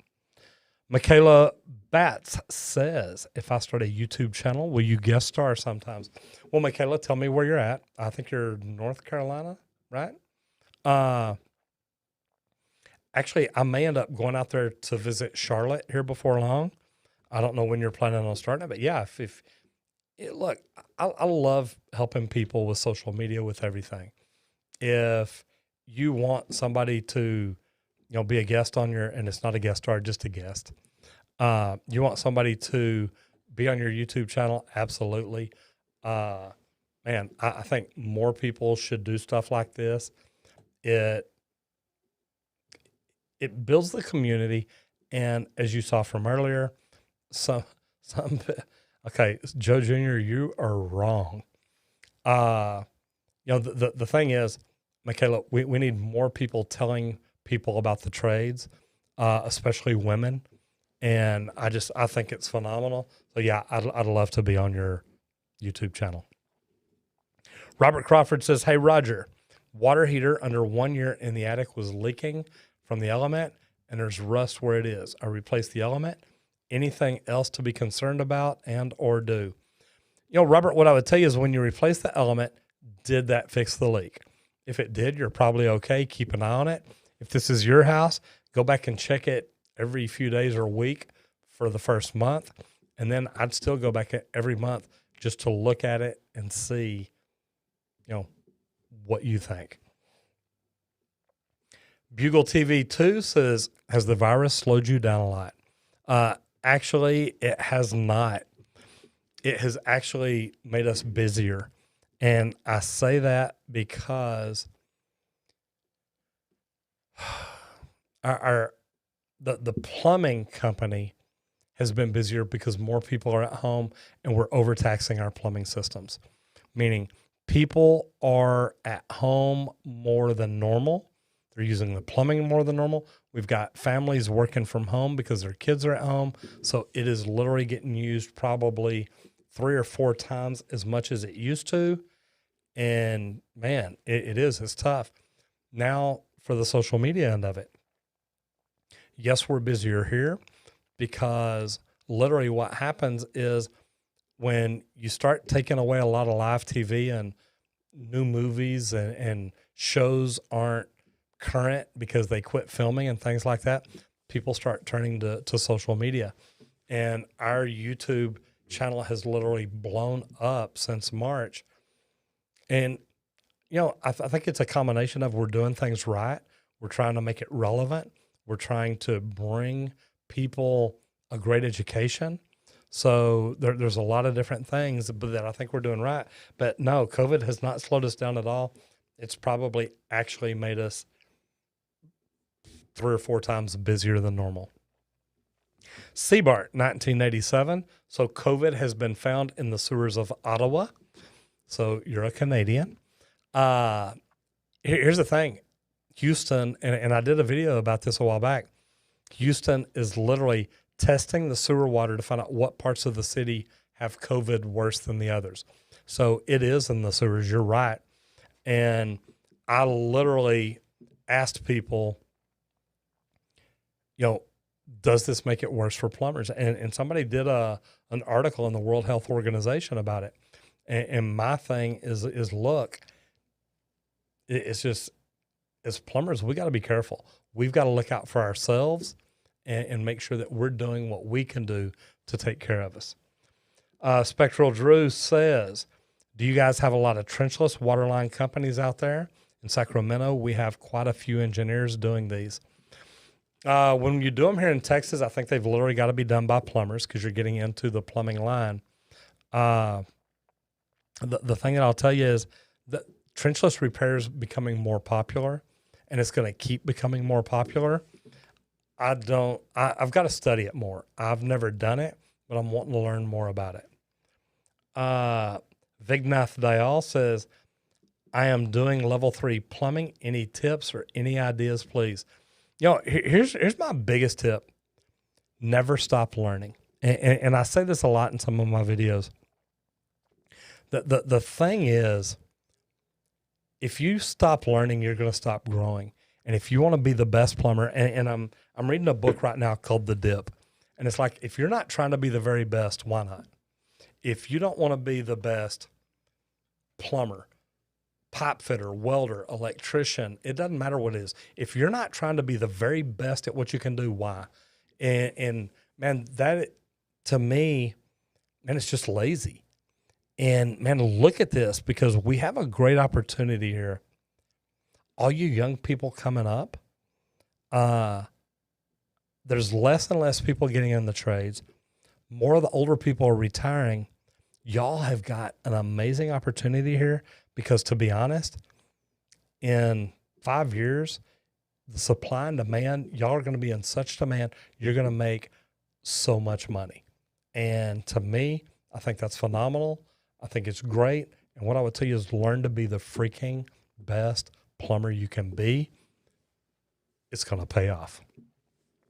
Vinny Gambini says, have you tried the cast iron chain that goes on the rigid Pro Press? I don't know what you mean by cast iron chain on the Pro Press. We've got the cable. What's it called, Will? The flex cable with the chains on the head that for cleaning the inside of the pipes. I hadn't seen one on a Pro Press, so I'm not sure what you talked there or what you're talking about. But I'm telling you, that cable that's around the sleeve that's around the cable where you can literally go in there with the chain and clean the inside of the pipe. I freaking love this thing. It is wild. Rigid has done amazing on it. Sent my plumbers out with it the other day and said, hey, run this through that drain because we're in there trying to get test balls in to seal off certain areas. And the inside of the pipe looked horrible. And I saw it with the camera. They ran that chain, brought it back to me and said, check this out. And I'm like, wow, that flex cable is amazing. Alex Simpson says, what is the most disgusting job you've had? It's probably being a plumber. It's not always disgusting though, but it can be. I remember I walked into Section 8 housing one time, and this is literally right after I got my license. And I walked in Section 8 housing, and I was told to go over and unstop a toilet, and I did. And when I got over there, I walked down the hall, and like all the doors are open. And you get down to this one that is the number I'm supposed to go to. I mean, you got down to it, and the smell is just like, oh, my God. And I walked in, and I mean, literally, they don't even get off the couch. They're like, yeah, the bathroom's back over here. And I walked in that bathroom, and I looked at that. They were still using it. There was poop and everything flowing over it. There was paper just piled in the corner. And I'm like, yeah, I went out and called my boss, said, hey, y'all need to send somebody over here. I ain't doing this. And he said, you're there. You are doing it. I said, you want to bet? Needless to say, I didn't do it. Brian says, what is your favorite flavor cookie?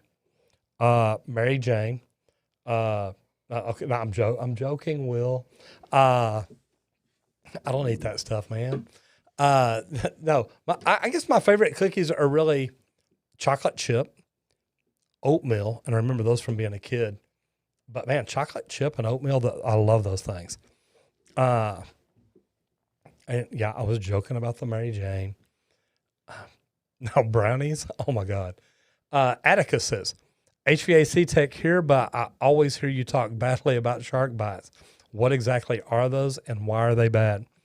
They're literally just a push together fitting made to where you literally stick two pieces of copper or dissimilar materials together, and they supposedly won't pull apart and they supposedly won't leak. But the funny thing about it is, man, we've gone out and fixed a lot of leaks on them. And like I said, look, I'm not complaining about shark bite. I don't hate shark bite. I think that they can improve their system, and I think they should, because look, we're getting to a lazier world where people want things done easier. And I think if they came up with a better system, which is right here in my head, it could work. So anyway, Major Gamer 999. You're not all bad. You're upside down. PVC or copper. Depends on what you're talking about. Here in Texas, we use PVC for drain. We use copper for water. If I was out in the country, I'd probably use PVC for my long water service. So different things to look at. You can do a lot of different things with it. Kextro Hardy. Is this where I come to ask why my toilet is making scary noises? You know, here's the thing. It's October, okay? If you don't know why your toilet's making scary noises, it's October. I fear it might be possessed, and I think I accidentally hired an exorcist instead of a plumber. Well, hopefully your exorcist is licensed in your state. What kind of noises is it making? Just because, I mean, man, I'm pretty good at this. I've done it for 40 years. If it's making like a screaming noise when you flush it, it may be your fill valve. If it's making a gurgling noise when you're in the shower, it may be partially clogged. Could be a lot of different things. Acast says, hey, Roger, my name is Albert, and I'm in Louisa, Kentucky. We use well water for our home that has been used on our family farm since 1907. What is the best kind of treatment for it to be so irony? I'll tell you what. I would get in touch with, go to Plumber's Choice Water and ask them. Those are the water filtration systems. And I've actually got one in my house and I love it. And I've talked to David about it before, and David's told me they do make systems for wells. They're a little bit different. So I would call him and talk to him and tell him, look, I'm trying to get rid of the iron. I'm trying to do this and go from there. Rihanna Zolt jumped back in, said the Girl Scout cookies are her favorite. Yeah, Thin Mints. Oh my gosh. Maximum effort. Are you union or non-union? Yes. You asked. I think I'm still a union member right now. We got our company out of the union, and I'm going to get out of the union, but it's because I'm trying to grow and I'm trying to help the people I associate with grow. I've reached out to the union and asked them to let me help them grow. The union is about the same size as it was 15, 20 years ago. Their growth rate is horrible. And man, I really want to help and they don't want help. So I'll play with people that want help.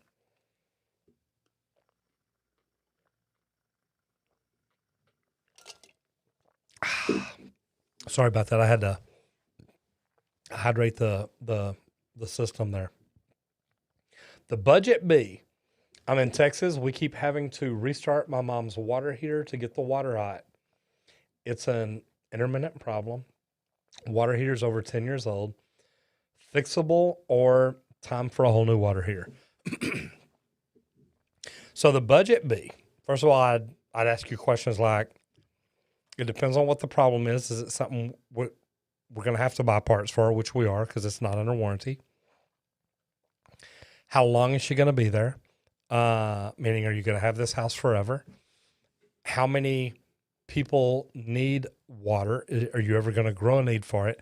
Do you have kids that maybe you're going to grow up and put more of a demand on it? So there's a lot of questions that I would ask, but at the end of the day, if the water heater is 10 years old, chances are it's going to be cheaper to replace it, because even if you repair it in just a day, a week, a month, or a year, a leak could develop on the tank. Then you're going to have to replace it. So all that money you spent repairing it is now a waste. Sorry, but that's the truth. Ainsley Smith, how are we doing today? Hi, Roger, watching from the UK. Welcome to Dallas, Texas. Good to have you here. Do you work on any kitchen and bathroom renovations, or do you stick to boilers, heating, and that sort of thing? You know, we do some renovations. The thing is, we specialize in residential plumbing repairs, and that's our big thing. The neat thing about it is we're growing so big that we've got two problems. I either need more plumbers and apprentices so we can grow and do more, or I need to just say, look, we don't have times for remodels. We don't have times for this, and just focus on the repairs that we do every day and we do well. So it's stuff that we got to work on. It's stuff we got to get better on. But, man, we're good at that part. But I've done it in the past. I'm good at it. And, man, I think it'd be a good thing for us to grow into, but we got to look at it. Nicholas, 918-273-645. That's just one shy of a phone number there. Can the residents in the U.S. turn the main valve before the water? Yes. Czech Republic, you need to call a licensed plumber. Here in the United States, a homeowner, a plumber, anybody can. And I say here in the United States, let me correct that. Here in Dallas, Texas, you can, or here in Texas, you can. I do know that there are some cities that frown upon the homeowner or even the plumber getting into the valve box and turning that. But, man, here's the deal. If my house is flooding, I'm turning it. I don't care how long it takes y'all to get here. I'll tell you, if you need to turn it off, turn it on, then turn it back off. But there's a flood in my house. I would not be waiting on anybody. Z3RO058, pretty close there. For someone who's been a computer jockey for a decade and is terrified of spiders, would plumbing be a bad field to try to get into? Not at all. You know, and here's the deal. If you think you can handle the work physically, not at all. I don't know when the last time was that I had to climb around under a house. Don't get me wrong. I know we do it. It's just not too super often, once a month, once every couple of months. And if you're really worried about that, you can put on the Tyvek suits. You can put on rubber gloves. That you got the Tyvek suits with the hood. You can wear goggles or glasses. There's a lot of different things you can do. And man, look, this is a great trade. I love it. I really wish more people would get in it because the supply and demand is tough. We do need more people. And to be honest, just about anybody can do it. If you can get in it smart and learn, and I say smart, get in it, be smart enough to learn, man, this can be great for anybody. Texas Jack says, hey, Roger, how would a 21-year-old get into plumbing? I live in Abilene. I've got videos about this, so I'm not going to go real in depth with it, Texas Jack. What I would tell you is, first of all, go watch my free mini course. Find out what kind of plumber you want to be. Do you want to do residential? Do you want to do service? Do you want to do, residential or commercial, new construction or service? I just kind of skipped right to the end. Do you want to be union or non-union? And figure out what kind of person you think you want to be or what kind of plumber. Because it's funny, I interview people all the time and say, did you know when you got in plumbing what kind of plumber you were going to be? And they're like, man, I didn't even know what kind of plumbing there was. And the reason I ask is that's the way it is with me. I literally got into plumbing thinking I'm going to be a plumber. I didn't know there was residential and commercial. I didn't know there was service and new construction. Sure didn't know anything about union and non-union. So that's why I do the videos I do to help people and teach them and say, hey, man, look, this is what all there is. So Grayson said 222 in the chat, so I'm assuming we've got like 444 thumbs up by now. Life should be good and amazing and all that. Crispy Udy says, do you prefer a trade school or college? To me, it would depend on what you want to be. If you want to be a doctor or an attorney, I would recommend college. If you don't, man, here's the deal, guys. And I've got a video that I've done about it, about college and the trades and the cost difference. And over the course of a 25-year career, how much money you can have in the bank and how much money that student debt is going to cost you and just all kinds of different things. So, and if y'all are ever bored, go look at it and see what you think. But I'm telling you, the trades are good. Literally, if Will and I both got out of high school today, I know y'all be saying, man, you'd be an old guy in high school.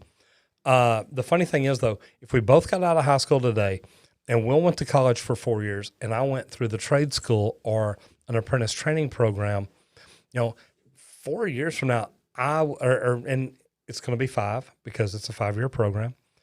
But in 5 years, I have made about $275,000, $300,000. And then he has spent whatever he has spent to go to college. So while he's paying that back, well, at the end of 5 years, now I'm making journeyman scale. And man, it comes out, believe it or not, where the tradesman actually normally makes more money in the long run. Now, here's where I'm going to turn that around. If you go to college, you've probably got a better education. You're going to save money. You're going to put it up better. And there's going to be good things for you. So what I would tell you is, man, pick which one you want, but pick it for the right reasons. Don't just think, hey, I'm going to college because I'm not stupid. And there's a lot of plumbers I know that aren't stupid and make millions of dollars. So, man, you have a great opportunity, but make a wise decision. Garrett H. says, did you have a problem keeping guys that were willing to continue working under the COVID conditions. Garrett, man, I got to tell you, we didn't have any problem with that. None of our guys have had it. We've tested them. Some of them have gone to be tested. We test temperature every day. Julie and I have gone and donated blood. We have 0 COVID antibodies. So, I mean, man, it has not been a problem at all for us. Why do people keep comparing me to Hulk Hogan, man? That guy's like scrawny. I mean, and funky blonde hair, and he don't even talk. He yells. Anyway, 6 ways, yes. Is it bad to flush aluminum foil? Number one, that's not the bad part. Wiping your butt would be the bad part. Don't use aluminum foil, whatever you do. Yeah, it's going to get stuck in your sewer. It's going to cause it to back up and cause problems. Yeah, you don't want to flush it. Why would you even flush it? Just popped into my mind. Why would you want to flush aluminum foil? Just out of curiosity.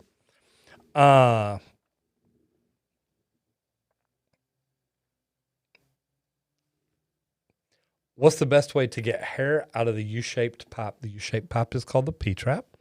If the pipe can be removed and put back with no problem, is that okay? Absolutely. Zach, we've got a video that we do. It's one of the Flobies videos. I think we've actually got more Orbeez. Yeah, Flobies. Use your Flobies. Wasn't that the water, the vacuum cleaner hair cutter thing? I think it was. I don't know. All I know is whenever you get on a word, man, you stick with it. I know. Flobies are amazing. The funny thing is,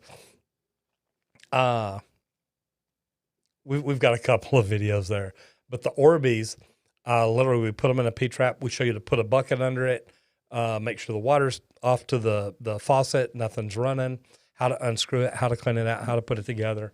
But remember, once you take that J-bend, that P-trap off, don't rinse it out in the same sink because you've got your drain taken apart and it will make a mess. Flobies, you gotta love them. Hi, Roger. I have CPVC in my house, and I hear it gets brittle with age. Seems to be an issue, but they still sell it.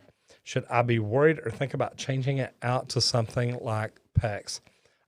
01 hockey fan. Here's what I tell you is, everything gets brittle with age. Everything gets worse with age, older with age, whatever it is. The thing that I'll tell you is, if you can afford to replace it safely, yeah, especially if you've got PVC on the hot water because it's supposed to be CPVC. What I would tell you, though, is be very careful. You're going to open up walls. You're going to have to do a lot of things. But the one thing I'll tell you is be very careful. Make sure you oversize the Pecks. That's one thing I talk about. One of my problems with some of the PEX systems. People don't oversize it. People don't increase it. So it creates a flow restriction, and it makes it lead to like lost pressure at a shower, at a tub, at something like that. And man, really all you got to do to solve the problem is oversize it when you're installing it. Dion Potgaster, thank you again for the super chat.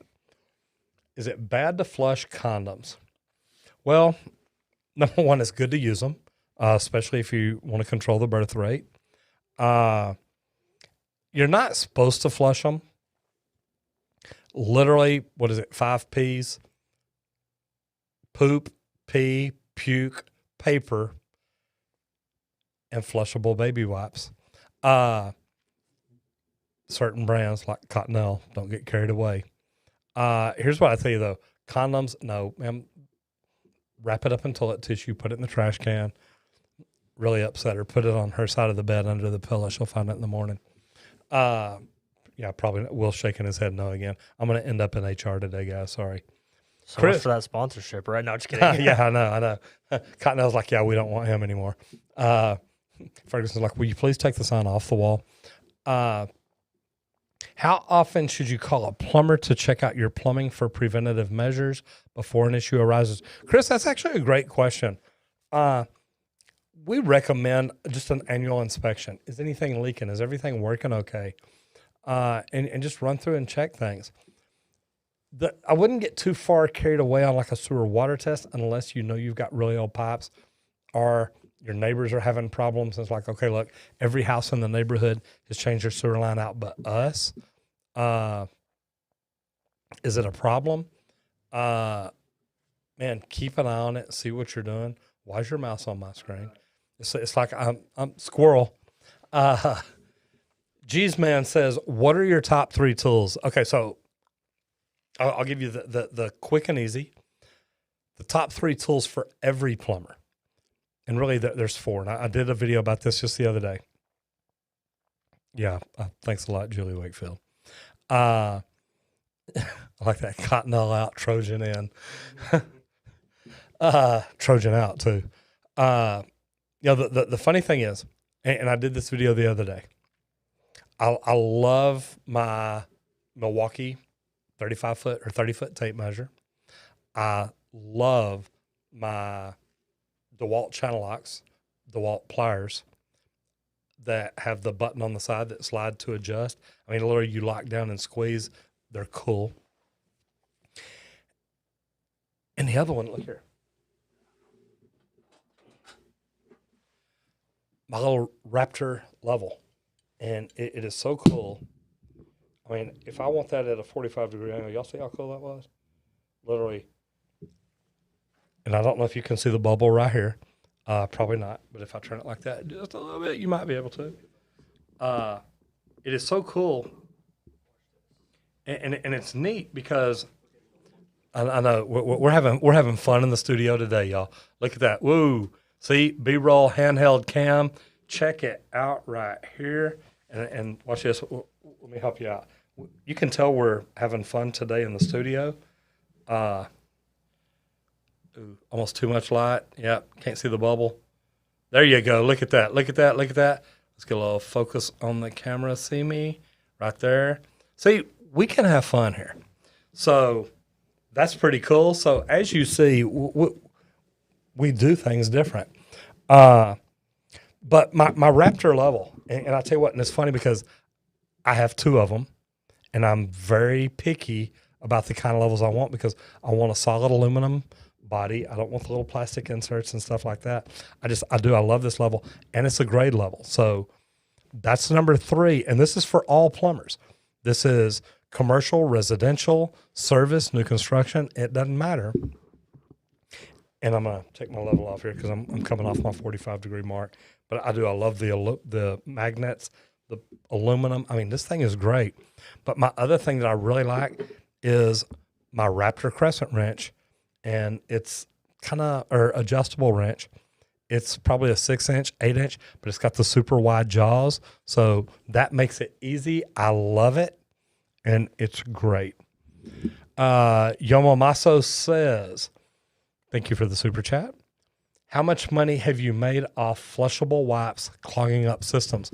And man, that's a good one because to be honest, and look, if you're not using the right flushable wipes, they will clog the system because the right flushable wipes, like I said, look, we talk about Cottonelle because those are the ones we've tested and used, and those are the ones, and I kid you not, you can come into my office any day and say, hey, show me what kind of wipes you have in your bathrooms. We've got Cottonelle flushable wipes. That's what I have at home. And there's one reason. We've actually tested them and checked them out. So have we made money off of them? Absolutely, because you got people that throw baby wipes down the drain all day long. And cool thing is, man, if they've got an old cast iron system that's really messed up, it'll catch it. It'll do all kinds of things. The wheel cam. Pretty neat. So yes, we've made good money on it because people don't use them right, or they use the wrong brand. Chandler Martin says, hey, Roger, I'm a freshman in college and I'm looking into plumbing. Would you say I would be better off in plumbing? I am not the most mechanically inclined, but I have the willingness to learn. You know, Chandler, I talked about this a while ago. I truthfully think the trades are great for anybody. And I think that in the future, you know, we've been telling kids for years, you have to go to college to be anything. And I know so many trades company owners that make millions of bucks. They're like, man, look, I'm glad I didn't go to college. I'd be like other people. I'd be looking for a job, or I'd be not essential right now, or I'd be this, or I'd be that. But I got to tell you, I love the trades. I love the fact that, anybody can get in it. Male, female, black, white, it doesn't matter.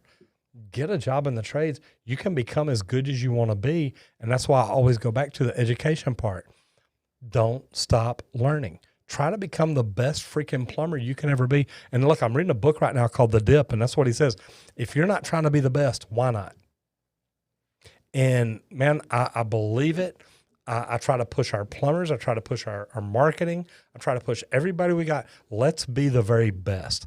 And there's a reason. Second place pays about half as much. Let's be the best. It's always going to be good. Trevor Smith says, hi, Roger. Is it okay to reroute a vent from one stud space to another to make room for supply lines for a shower? Yes, you can. By the way, I'm a DIYer in Spokane, Washington. That is so cool. I was interviewed yesterday. If y'all have not seen video influencers on YouTube, go check it out. I was in a video interview Saturday with Benji Travis. Y'all need to go check out the video where he interviewed me. It was really great. But the neat thing about it is he just bought some land up in Seattle. And man, such a neat guy, such a great channel. I've learned so much about YouTube on that channel. It's been a lot of fun. So anyway, Spokane, Seattle, they're both in Washington. Mario Garza, I'm trying to get my hours together from my former employers, but I'm having a hard time. How should I go about it? If you're in Texas, what Lisa Hill will tell you is fill out your hour request form, put it in an envelope with a stamped envelope if they're still in business. If they're not in business, you may have to go back to your income tax returns and say, look, I worked this many hours to make this much money. And man, there's a lot of ways to do it. So I just ask, if you're in Texas, man, send me an email to video@rogerwakefield.com and we'll see what we can do. And Grayson, you're right, brother. You are the best. Thundermite 12. Why is it that when it rains hard, every one of my neighbors has their toilets and showers clogged? Is it our piping or the neighborhood's problem? It could be both. And people always ask me, oh my God, it's raining. I bet y'all are swamped. It's like, no, it's normally not that big of a deal. The crazy thing about it is the sewer system and storm system shouldn't tie in together. So not really, but is it possible? Anything's possible. And it may be that the problem is they had a storm sewer tied into the city main, and that could be causing it all to back up. Zaphael says, is a level really needed in plumbing? You know what? It is for me. And I'm pretty good. I've always just been able to eyeball something and say, hey, that's not right. That's falling. It's got backfall, whatever it is. And man, I'm really, really good at that. But I still carry a level. Matter of fact, I've got two. I always have two because I want to make sure that when I'm working a horizontal and a vertical, I've got levels on both of them. That way I'm not off. So, man, I love that. Mr. Magoo, thank you for the super chat. So my mobile home has Pecks line between the valve and the shower head. Can that cause my shower to always run even if the diverter is open? No, it should not. Mr. Magoo, what causes that is either the faucet or valve on your shower valve. And man, that's about it. It's like saying, hey, I've got a water hose and water's coming out the end of it. Is the hose bad? No, sir. It's the valve at the wall that actually has water leaking through it. And man, I explain that to everybody. Every time we get a call, they say, hey, I need a new shower head. My shower head's leaking. I tell them, well, it's you don't need a new shower head. Yes, I do. Water's coming out of it. So I explain it to them just like that. So I hope that helps you, Mr. Magoo. Silver Fuchs. I hope I'm pronouncing that right. Will a plumber with German professional qualifications have an easy start in the U.S. if he wants to move? Absolutely. And I say that here in Texas, yes. If you've already got the qualifications, number one, you can contact the Texas State Board of Plumbing Examiners, TSBPE. Contact them. Tell them what your qualifications are. You can probably get a license where you can come over and go to work for a plumber or as a plumber.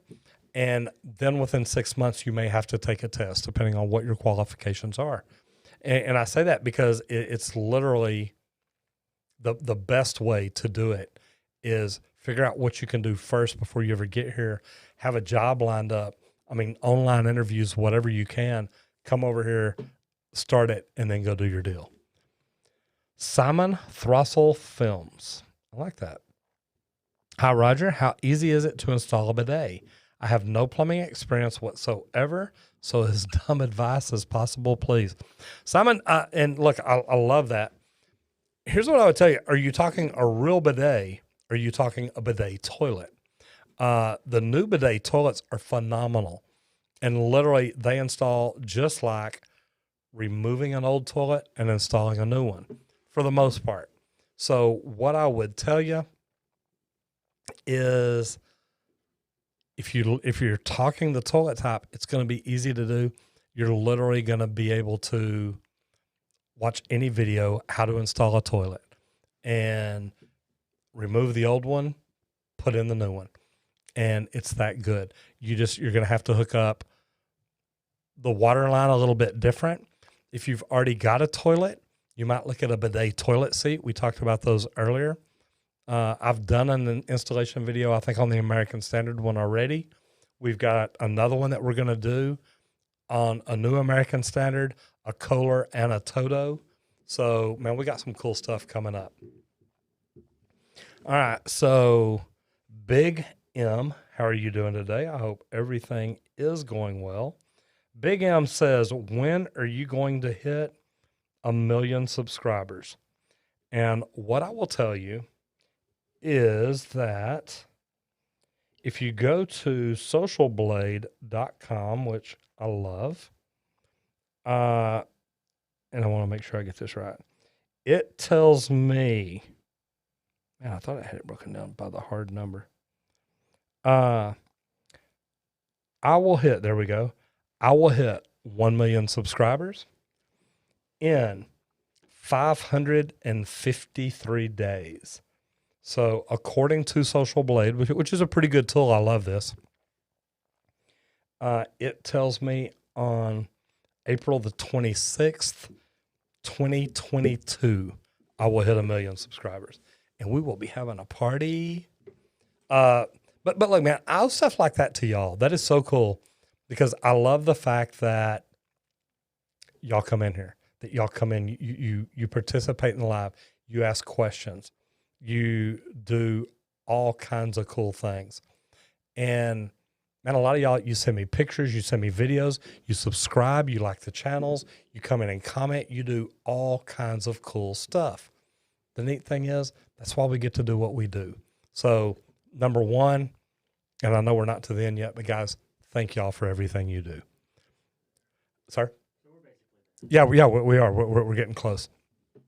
Zephyl says, I think Social Blade lies. They do. But you know what? Here's the bad thing. We normally beat all their numbers.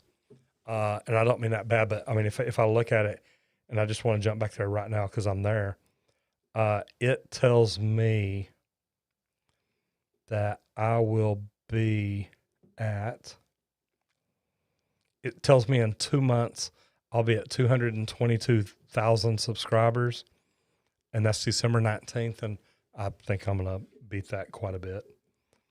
But it also says my video views are 14,725,000 is what it says up top.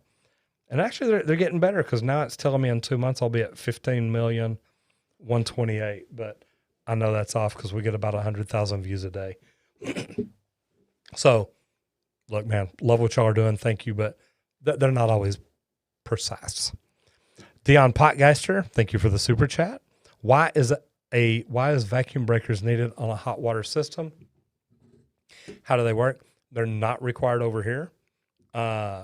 We sometimes put expansion tanks on the cold water side on a water heater if it's installed on a closed loop system, but we don't do vacuum breakers on the hot water. Crazy world, ain't it?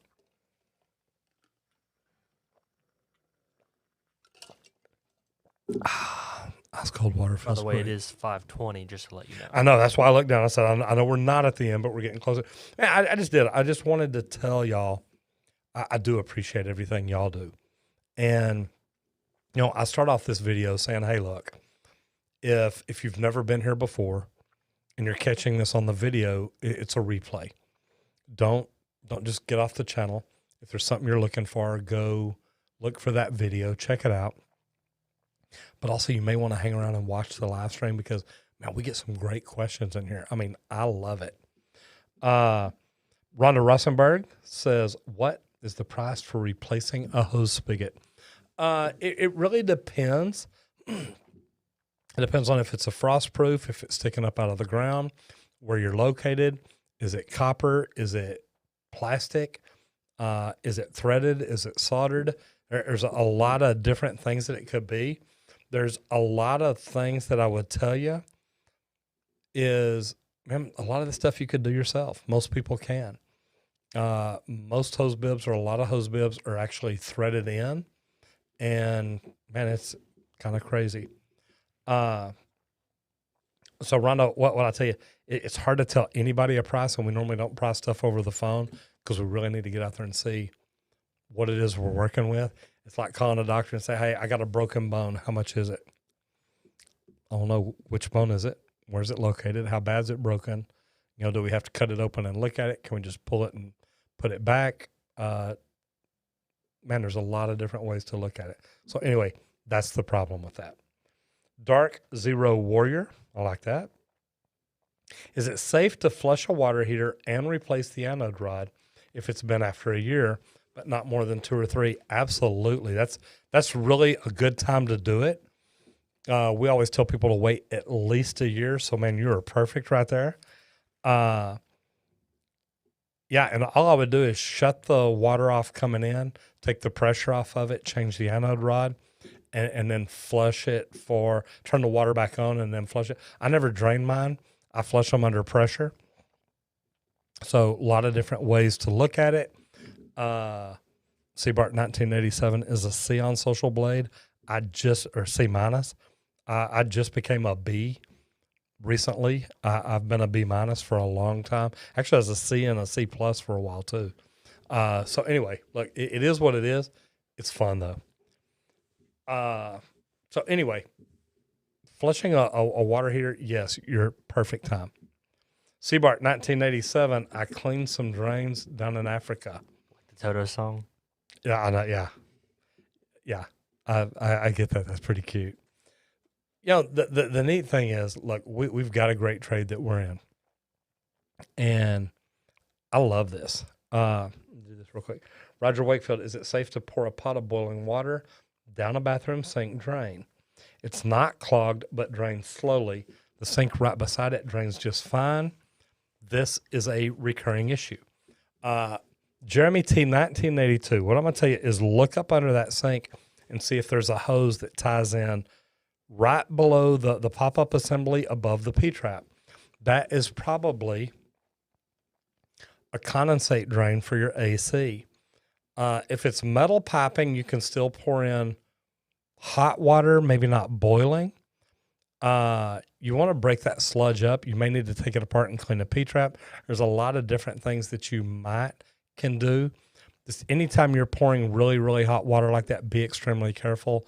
PVC is not made for it, especially the tubular PVC. It's a lot thinner. But either way, be very careful. Anytime you're moving hot water around like that through the house, that can be dangerous. Be careful with it. But if the sink beside it is working great and this one isn't, that's normally the problem. How many more do you want? Give me a couple more. So, guys, yeah, and I normally say this a while ago. Sorry, and that may have been while was telling me.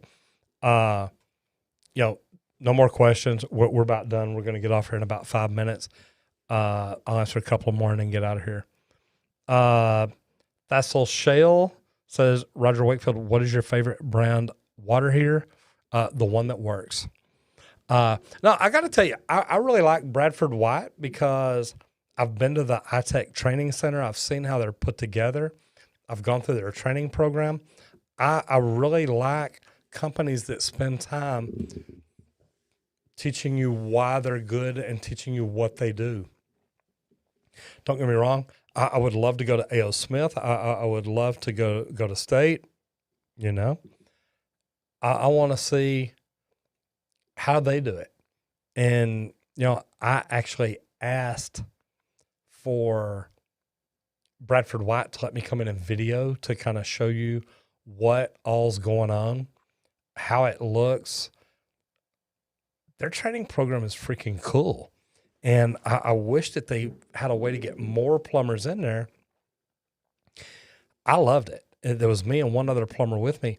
And man, it was amazing.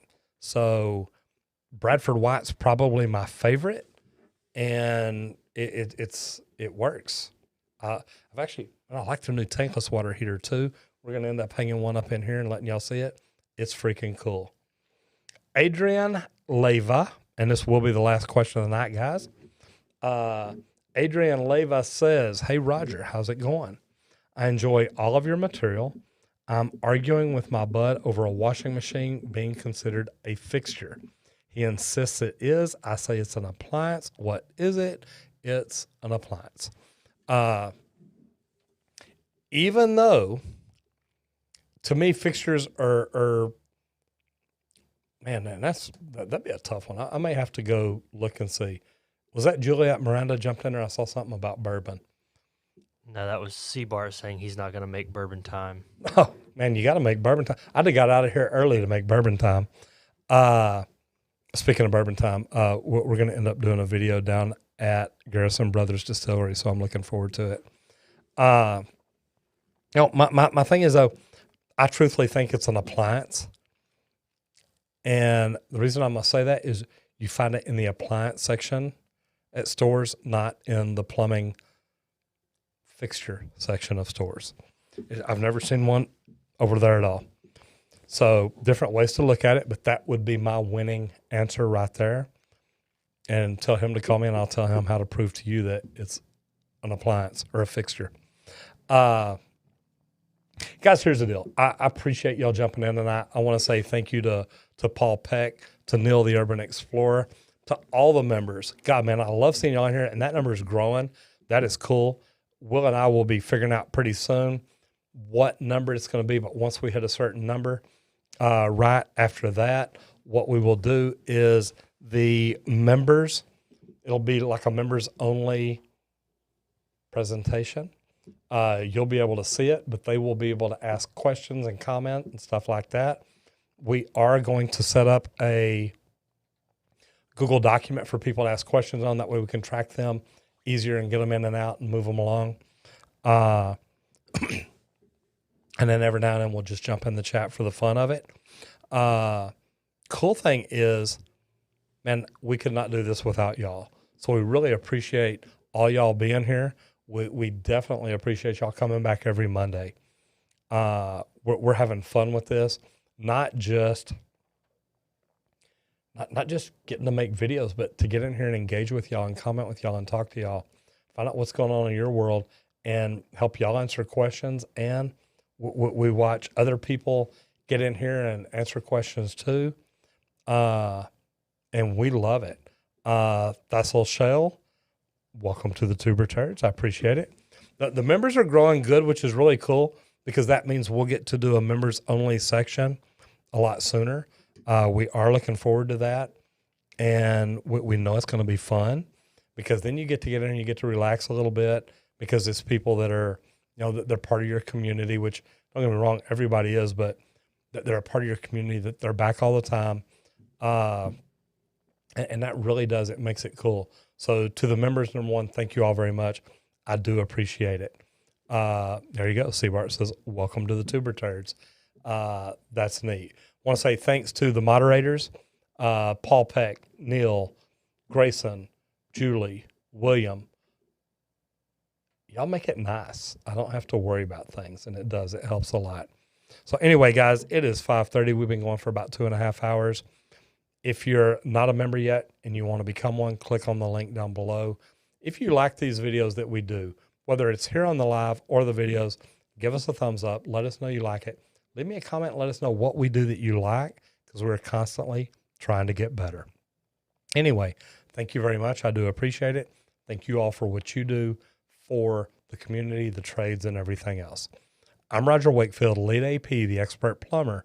I'll see you in the next video if you don't get flushed.